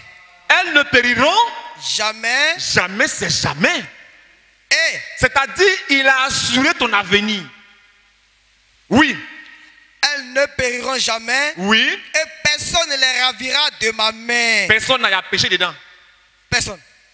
Dans personne n'a péché dedans. Personne. Il dit personne ne les ravira de ma main. Mais parce qu'il est mort, pourquoi? Pas pour nos péchés. C'est pas le péché qui nous empêche d'être sauvés. C'est pas ça. C'est le péché qui nous empêche d'être sauvés, non? Maintenant, lui, il est mort pour ça. Maintenant, il te dit personne ne les ravira de ma main. Donc, dis-moi, c'est quel péché qui va t'empêcher d'être sauvé? Continue.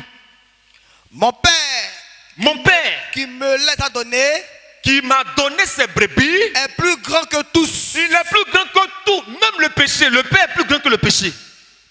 Oui. Et personne ne peut les ravir de la main de mon Père. Et personne encore ne peut les ravir de la main de mon Père. Moi et le Père. Moi et le Père. Nous sommes un. Voilà. Donc, quelqu'un qui a assuré ton avenir comme cela, là, quelle crainte dois-tu avoir? Cela ne veut pas dire, comme tu es sauvé, tu vas vivre mal. Non.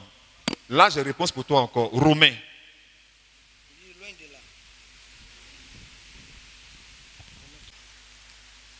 Romains 6. Verset 14. Il est écrit Romains chapitre 6, verset 14. Oui. Car le péché n'a point de pouvoir sur vous. Le péché n'a quoi? N'a point de pouvoir sur vous. Il ne peut pas te retenir. Continue.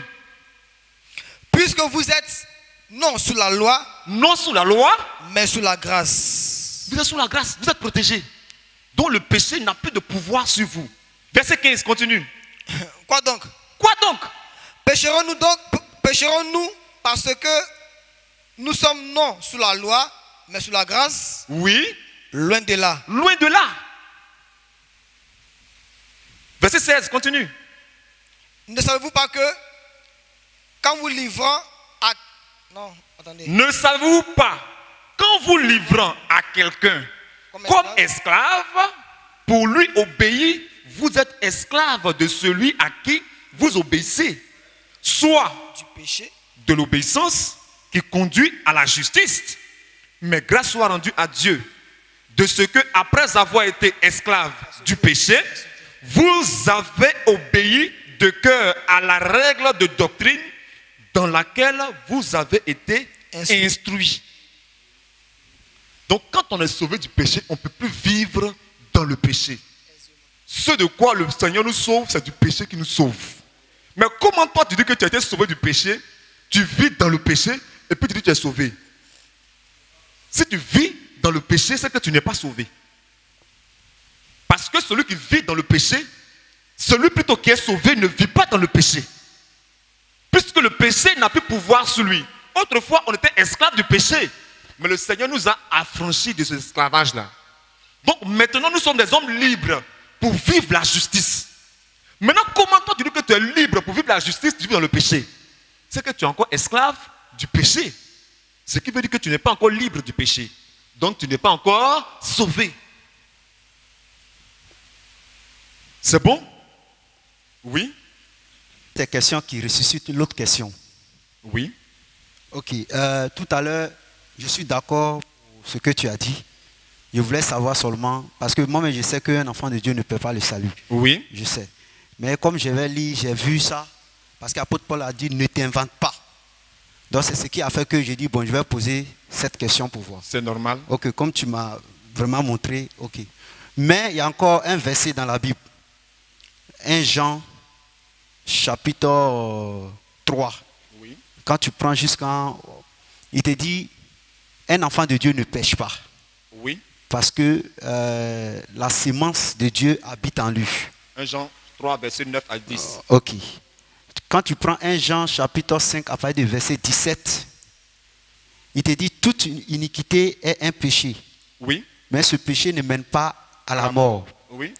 Alors que Jean nous dit, je crois Luc, que le salaire du péché, c'est la mort. Oui. Bon, je voulais savoir c'est quel genre de péché qui est iniquité et c'est quel genre de péché qui mène à la mort. Et c'est quel genre de péché qui ne mène pas à la mort. Quelle très bonne question. D'abord, maintenant l'iniquité c'est le péché volontaire. C'est-à-dire tu sais que c'est mauvais et puis tu fais. Ça, c'est l'iniquité. Maintenant, le péché, je prends un exemple. Une femme qui ne sait pas que, elle n'a pas encore tombé sous le verset qui dit femme ne doit pas prêcher. Mais quand elle se met à prêcher, elle pêche. Tu vois, quand on lui montre la Bible qui interdit que la femme prêche, elle se répand, elle est pardonnée. Mais si après avoir appris cela, elle continue, alors elle commet ce qu'on appelle l'iniquité. Tu comprends maintenant? Voilà. Maintenant, le salaire du péché, la Bible n'a pas dit le salaire d'un péché, mais le salaire du péché. Mais c'est quoi le péché? Le salaire du péché, c'est la mort. C'est quoi le péché? Le péché, c'est l'incrédulité à la parole de Dieu. Parce qu'un homme qui croit à la parole de Dieu ne pêche plus. On va le lire. 1 Jean chapitre 3, à partir du verset 4. 1 Jean 3, verset 4, il est écrit. Quiconque pêche transgresse la loi. Quiconque pêche désobéit à la parole. Oui. Et le péché est la transgression de la loi. Oui. Or, vous le savez, Jésus apparut pour ôter les péchés. Oui. Et il n'y a point en lui de péché. Quiconque demeure en lui ne pêche point. Quiconque demeure en Christ ne pêche point.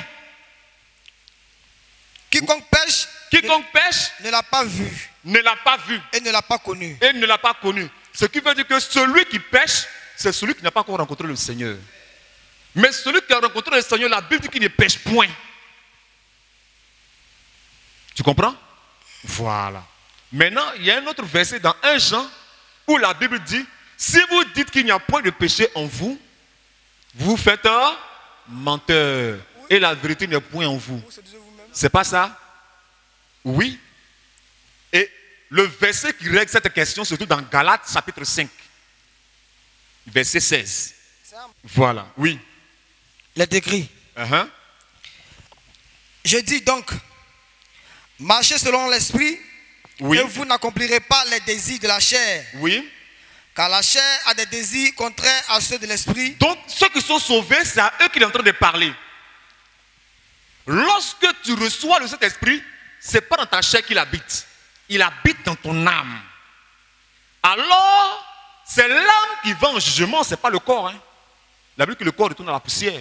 Mais c'est l'âme qui va en jugement. Maintenant, quand le Saint-Esprit habite dans l'âme, tu es sauvé. L'âme ne pêche plus.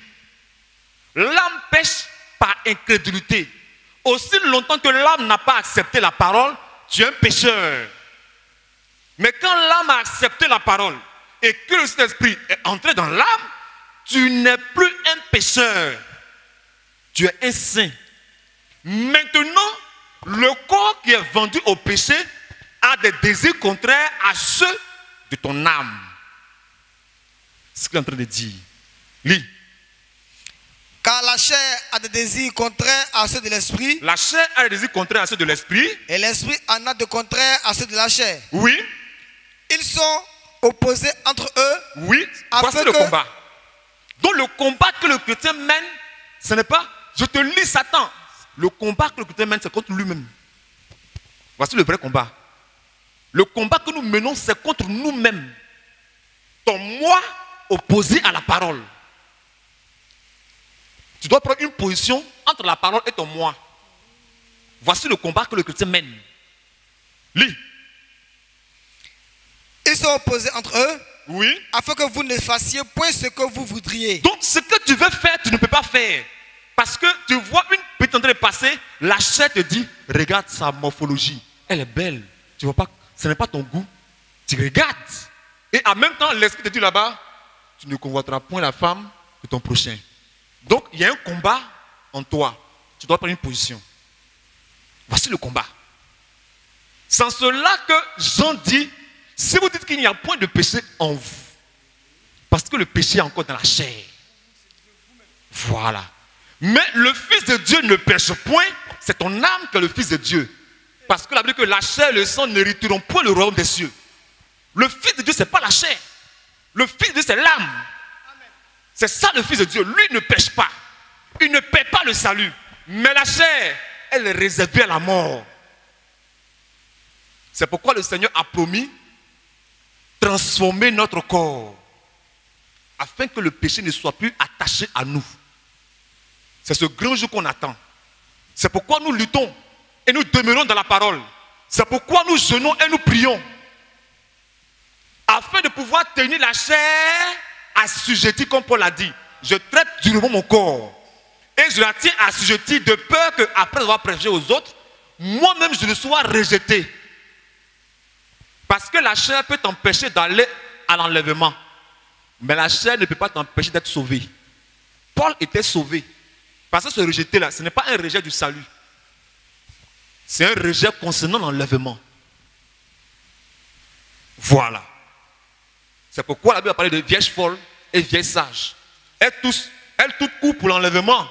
Mais il y a 5 qui ont été rejetés. À cause de la mauvaise vie. À cause de ce qu'elles n'ont pas pris position pour la parole. Elles ont fait ce qu'elles voulaient au lieu de faire ce que le Seigneur voulait. C'est pourquoi elles ont été rejetées. Et le Seigneur a été confronté à ce même problème. Il avait une volonté qui était opposée à Dieu. Mais il a prié. Il dit, Père, si tu peux seulement éloigner de moi cette coupe. Ça, c'était sa volonté. Mais il est revenu en lui-même et il a pris position pour la parole. Et il a dit, non pas ma volonté, n'exauce pas ma volonté, mais plutôt exauce ta volonté. Et il s'est plié à la volonté de Dieu. À chaque épreuve, normalement, le chrétien, cette position qu'il doit prendre. Jésus lui-même était à cette position. Il était confronté à cette épreuve. Mais voici la position qu'il a prise. C'était le modèle qu'il montrait à chaque chrétien. Lorsqu'un homme viendra devant toi, même il va t'attirer comment. Tu dois dire, Seigneur, non pas ma volonté, mais ta volonté. Lorsqu'une femme viendra devant toi, elle va te donner son numéro. Tu dois dire, Seigneur, non pas ma volonté, mais ta volonté. On doit toujours se soumettre à la volonté de Dieu. C'est à ce moment que nous pourrons vaincre l'épreuve. Mais quand nous désirons faire les choses à notre manière, on tombera dans le péché. Et ce n'est pas ce que le bien-aimé fait m'accomplit. Il y a toujours... J'ai compris, mais quand tu parlais tout à l'heure, tu as dit quelque chose encore qui m'a vraiment marqué encore. Oui. Tu as dit, apôtre Paul a dit, on doit traiter nos corps durement de peur d'être rejeté. De peur qu'on soit rejeté. Oui. Alors qu'on dit un enfant de Dieu ne paie pas le salut. C'est qu'elle rejette. Ça, tu m'as pas suivi. C'est qu'elle rejette qu'il soit encore. Puisque ce n'est pas par sa force qu'il est sauvé. Parce que quand tu prends dans le livre de Romains chapitre 6, il dit, ce n'est ni par vos œuvres, ni par votre volonté que vous êtes sauvés. Mais c'est pur par la grâce. Que le Seigneur te bénisse. Je savais que ça allait te tracasser, c'est pour le salut, parce que l'apôtre Paul était il était déjà sauvé. On va lire le verset. Dans le verset, tu vas voir que pendant qu'il prépare le verset, tu vas voir que dans le verset, l'apôtre Paul dit, je cours pour le but. Si le but était le salut, c'est qu'il n'était pas encore sauvé. Parce qu'on court pour quelque chose qu'on n'a pas. Quand tu as la chose, tu ne peux plus courir pour ça. Mais il dit, je cours pour le but. Et puis après, maintenant, il dit, je traite durant mon corps de peur que, après avoir prêché aux autres, moi-même je ne sois rejeté. C'est pour le but pour lequel il courait. Mais pour quel but Paul courait? Ce n'était pas pour le salut. Paul courait pour une récompense. Il courait pour une récompense. La récompense, tu peux la perdre. Mais le salut, on ne le perd pas. Quand il va finir de lire le verset de Paul, on va lire maintenant 1 Corinthiens 3 à partir du verset 6. Où Paul maintenant parle de ça, qu'on peut perdre la récompense, mais le salut, on ne le perd pas. Où Paul le dit clairement. Oui. 1 Corinthiens chapitre 9, à partir du verset 23, il est écrit. Le salut parce que l'apôtre Paul il était déjà sauvé. On va lire le verset. Dans le verset, tu vas voir que pendant qu'il prépare le verset, tu vas voir que dans le verset, l'apôtre Paul dit, je cours pour le but. Si le but était le salut, c'est qu'il n'était pas encore sauvé. Parce qu'on court pour quelque chose qu'on n'a pas. Quand tu as la chose, tu ne peux plus courir pour ça. Mais il dit, je cours pour le but. Et puis après, maintenant, il dit, je traite durant mon corps de peur que, après avoir prêché aux autres, moi-même je ne sois rejeté. C'est pour le but pour lequel il courait. Mais pour quel but Paul courait? Ce n'était pas pour le salut. Paul courait pour une récompense. Il courait pour une récompense. La récompense, tu peux la perdre. Mais le salut, on ne le perd pas. Quand il va finir de lire le verset de Paul, on va lire maintenant 1 Corinthiens 3 à partir du verset 6. Où Paul maintenant parle de ça, qu'on peut perdre la récompense, mais le salut, on ne le perd pas. Où Paul le dit clairement. Oui. 1 Corinthiens chapitre 9, à partir du verset 23, il est écrit, afin d'y avoir part, ne savez-vous pas que ceux qui courent dans le stade courent tous, mais qu'un seul remporte le prix? Ceux qui courent dans le stade courent tous, mais un seul remporte le prix, n'est-ce pas? Maintenant, ceux qui courent là, qui ils sont? Ce pas des coureurs. Ce sont des coureurs, non? Et c'est quand ils vont remporter la coupe qui seront coureurs. Donc, la coupe est destinée à des coureurs, n'est-ce pas? Voilà. Il faut bien remarquer ça, hein, parce que je vais en venir. Ce n'est pas ceux qui sont dans le stade à qui la coupe est destinée. C'est aux coureurs. Or, les coureurs ont été issus de tout le peuple. Tout le monde n'est pas coureur, mais les coureurs ont été choisis du peuple. Et eux prennent. Donc maintenant, c'est aux coureurs qu'est destiné ce prix pour lequel ils courent. Oui. Courez de manière à le remporter. Oui. Tous ceux qui combattent s'imposent toute espèce d'abstinence et ils le font pour obtenir une couronne corruptible. Pour obtenir quoi, le salut? Une couronne. Et ceux qui combattent, ils s'imposent toutes sortes d'abstinence. Est-ce que toi, tu t'es posé une abstinence pour être sauvé? La Bible, ce n'est pas par les autres, on est sauvé, non? Ce n'est pas par la grâce. Mais là, on dit s'imposer toutes sortes d'abstinence. Donc, la couronne, ce n'est pas le salut. La couronne, c'est une récompense. Continue. Ils le font pour obtenir une couronne corruptible. Oui. Mais nous, faisons-le pour une couronne incorruptible. Le nous, là, il parle de qui? Des païens ou bien des chrétiens? S'il parle des chrétiens, n'était-il pas sauvé? Mais il court pourquoi maintenant? Pour le salut? Non, il ne court pas pour le salut. Pour une couronne incorruptible. Il court pour une couronne. Parce que la couronne est réservée aux chrétiens. pas au monde. C'est pourquoi il dit, quand il a pris le stade, j'ai montré qu'il y a les coureurs. Le prix, la couronne, le but pour lequel les coureurs courent n'est pas pour le stade, c'est pour les coureurs. Donc ce sont les coureurs qui doivent travailler à rapporter ce prix-là. C'est comme ça aussi, il y a une récompense. La couronne n'est pas réservée au monde, mais aux croyants. Maintenant, il est dit aux croyants de courir à rapporter cette couronne. Donc, cette couronne est destinée aux sauvés. Ils sont déjà sauvés, mais ils courent pour quelque chose. Oui. Moi donc, je cours. Je cours. Non pas comme à l'aventure. Non pas comme à l'aventure. Je frappe. Oui. Non pas comme battant l'air. Est-ce que, donnez-lui le micro. Il dit je cours. Est-ce que Paul, pendant qu'il courait, n'était pas sauvé? Il est sauvé. Mais il court pourquoi? Bon, c'est ce que je ne sais pas. Voilà. Donc, c'est pour te dire qu'il ne court pas pour le salut. Donc, en tant que sauvé, il y a chose pourquoi on court. Mais on va t'éclairer de suite. Maintenant, la couronne, c'est quoi? C'est là où on va. La couronne, c'est une récompense. Amen. C'est une récompense. Quand tu vas voir, pour ceux qui ont regardé les catch ou bien le football, il y a un prix. Chaque équipe est sélectionnée et tous courent pour un prix. Donc, l'équipe qui a gagné, elle a une récompense. Ça, c'est la coupe.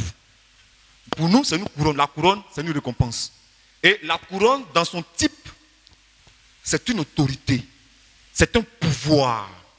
C'est pourquoi Jésus a dit, celui qui vaincra, il s'assiera avec moi sur mon trône. Donc tu es couronné comme le Seigneur. C'est ça la récompense. C'est ce pourquoi nous courons. C'est pour être assis ou là où le Seigneur est assis. Continue. Mais je traite durement mon corps. Oui. Et je le tiens assujetti. Oui. De peur d'être moi-même rejeté. Être moi-même rejeté. Après avoir prêché aux autres. Voilà. Pas rejeté par rapport au salut. Prépare 1 Corinthiens 3, verset 10. Je suis. C'est pour cette récompense-là qu'il courait. Parce que tous les chrétiens n'iront pas dans l'enlèvement. Tous les chrétiens n'iront pas dans l'enlèvement. Mais c'est ceux qui auront couru et atteint ce but qui entreront dans l'enlèvement. Voilà. Ce sont les vainqueurs. Or, tous les chrétiens ne seront pas des vainqueurs. Il y aura des chrétiens qui vont rester pour la grande tribulation. Mais ils sont sauvés. Mais il y a d'autres, ils auront tout vaincu. C'est pourquoi, eux, ils ne passeront pas par la tribulation. Mais ceux qui n'auront pas tout vaincu vont passer par la tribulation. Allons-y. 1 Corinthiens 3, à partir du verset 10. Oui, dans 5 minutes, il est déjà là. Selon la grâce de Dieu qui m'a été donnée, j'ai posé le fondement comme un sage architecte. Oui. Et un autre bâti dessus. Mais que chacun prenne garde à la manière dont il bâtit dessus. Car personne ne peut poser un autre fondement que ce qui... Personne ne peut poser un autre fondement. Personne. Ce qui a été posé. Ce qui a été posé. Savoir Jésus-Christ. Oui. Or, si quelqu'un bâtit sur ce fondement avec de l'or et de l'argent, des pierres précieuses, du bois, du foin, du chaume, l'œuvre de chacun sera manifestée. Oui. Car le jour la fera connaître, parce qu'elle se révélera dans le feu. Et le feu éprouvera ce qu'est l'œuvre de chacun. Si l'œuvre bâtie par quelqu'un... Tu entends, non? C'est quelle l'œuvre de chacun. Nous tous, on est sauvés. Mais il y a une œuvre qu'on doit manifester. Et cette œuvre, c'est de là où il y aura des personnes qui sont sauvées mais qui seront disqualifiées. Parce que l'œuvre de chacun sera éprouvée. Ça, c'est après le salut. Oui. Si chacun bâtit... Si l'œuvre bâtie par quelqu'un, oui, sur le fondement subsiste. Si l'œuvre bâtie par quelqu'un sur le fondement subsiste, oui, il recevra une récompense. Tu entends? Il a dit le salut, récompense. Oui. Si l'œuvre bâtie, si l'œuvre de quelqu'un est consumée, il perdra sa récompense. Il perdra sa récompense. Pour lui, il sera sauvé. Mais comme au travers du feu, il sera sauvé. Tu entends? Il perdra sa récompense. Pour lui, il sera sauvé. Voilà. Donc, quand Paul parle de rejeter, c'est par rapport à la récompense. Tu comprends maintenant? Mais pas le salut. Le salut, on ne le paie pas. Mais la récompense, on la paie. Maintenant, c'est quoi la récompense du croyant? La récompense, c'est avoir la même position que Dieu. La récompense, c'est l'enlèvement. La récompense, c'est toute la puissance de Dieu dans un homme. La récompense, c'est, qu'est-ce que je peux, le millénium. Tu comprends? Voilà. C'est toute cette récompense pour laquelle on se prive et on se pose toutes sortes d'abstinences. Parce qu'on veut avoir part à cette récompense. Mais quand tu dis que tu es sauvé et que tu fais ce que tu veux, tu perdras la récompense. Quoi que tu sois sauvé, mais tu perdras la récompense. Tu comprends maintenant? Est-ce que c'est clair, le frère Job? Dans la Bible, c'est maintenant je comprends le verset où la Bible parle de l'époux. Voilà. Quoi, l'époux? L'époux. J'ai cité le verset, Matthieu 25, qui parle des 10 vierges. C'est maintenant je comprends. Les 5, les 10 sont sauvés. C'est pourquoi elles sont vierges. Maintenant, 5 seront récompensées parce qu'elles ont été, leur œuvre a été approuvée. Mais ceux dont les œuvres n'ont pas été approuvées, c'est pourquoi on les appelle folles. Elles ont été désapprouvées, alors elles sont rejetées. Mais elles vont passer par la tribulation. Ça sera une manière pour elles de se racheter pour entrer dans le ciel. Voilà. Amen. Frères qui n'ont pas pu voir leurs questions être répondues, veuillez nous excuser à cause du temps. La Bible dit que chaque chose a son temps. Et il est l'heure de pouvoir arrêter la chose. Le samedi prochain, Dieu voulant, nous allons commencer par ces questions avant de passer à d'autres questions. Sur ce, que le Seigneur bénisse les frères et les sœurs qui ont apporté leur élément de réponse, qui a aussi apporté quelque chose à notre compréhension, qui nous a aussi édifiés. Nous allons nous tenir debout et Tout-Puissant, nous voulons être reconnaissants encore avec toi parce que tu nous as richement bénis ce matin. Tu as permis que nous puissions nous approcher de toi, communier avec toi, Seigneur. Et nous sommes conscients qu'en chacun de nous, tu as fait quelque chose de spécial ce matin. Comme l'a dit ton prophète, tu ne descends jamais dans ta maison les mains vides. Et quand tu descends, c'est pour bénir ton peuple. C'est pourquoi tu as dit qu'il est doux et agréable pour des frères de demeurer ensemble. Et c'est là qu'est déversée la bénédiction en abondance et la vie en éternité. Béni sois-tu, Seigneur, pour les offrandes que nous t'avons apportées. Puisses-tu les accepter. Tu connais le problème de chacun de nous, Seigneur. Tu sais ce que chacun n'arrive pas à vaincre, Seigneur. Souviens-toi de cette parole que tu as dite. De même que j'ai vaincu, vous vaincrez. Et Seigneur, fais de nous des vainqueurs. Fais des frères, des sœurs, des vainqueurs, Seigneur notre Dieu. Tu es mort afin que nous ne soyons plus esclaves d'aucun péché.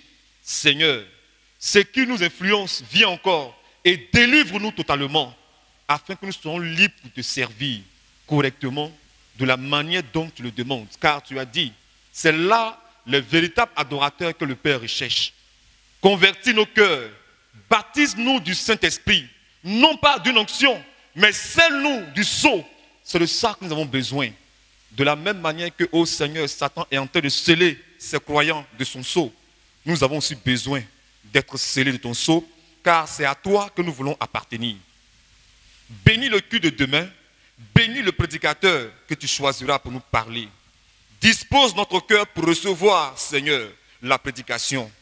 Donne-nous de ne plus regarder à l'odeur, Seigneur, de ce pot de blaireau, de cette peau de blaireau qui sera là, mais plutôt d'aller au-delà de ce rideau et de pouvoir être en contact avec, oh Seigneur, la gloire de la Shekinah, Seigneur, car c'est là que nous porterons du fruit.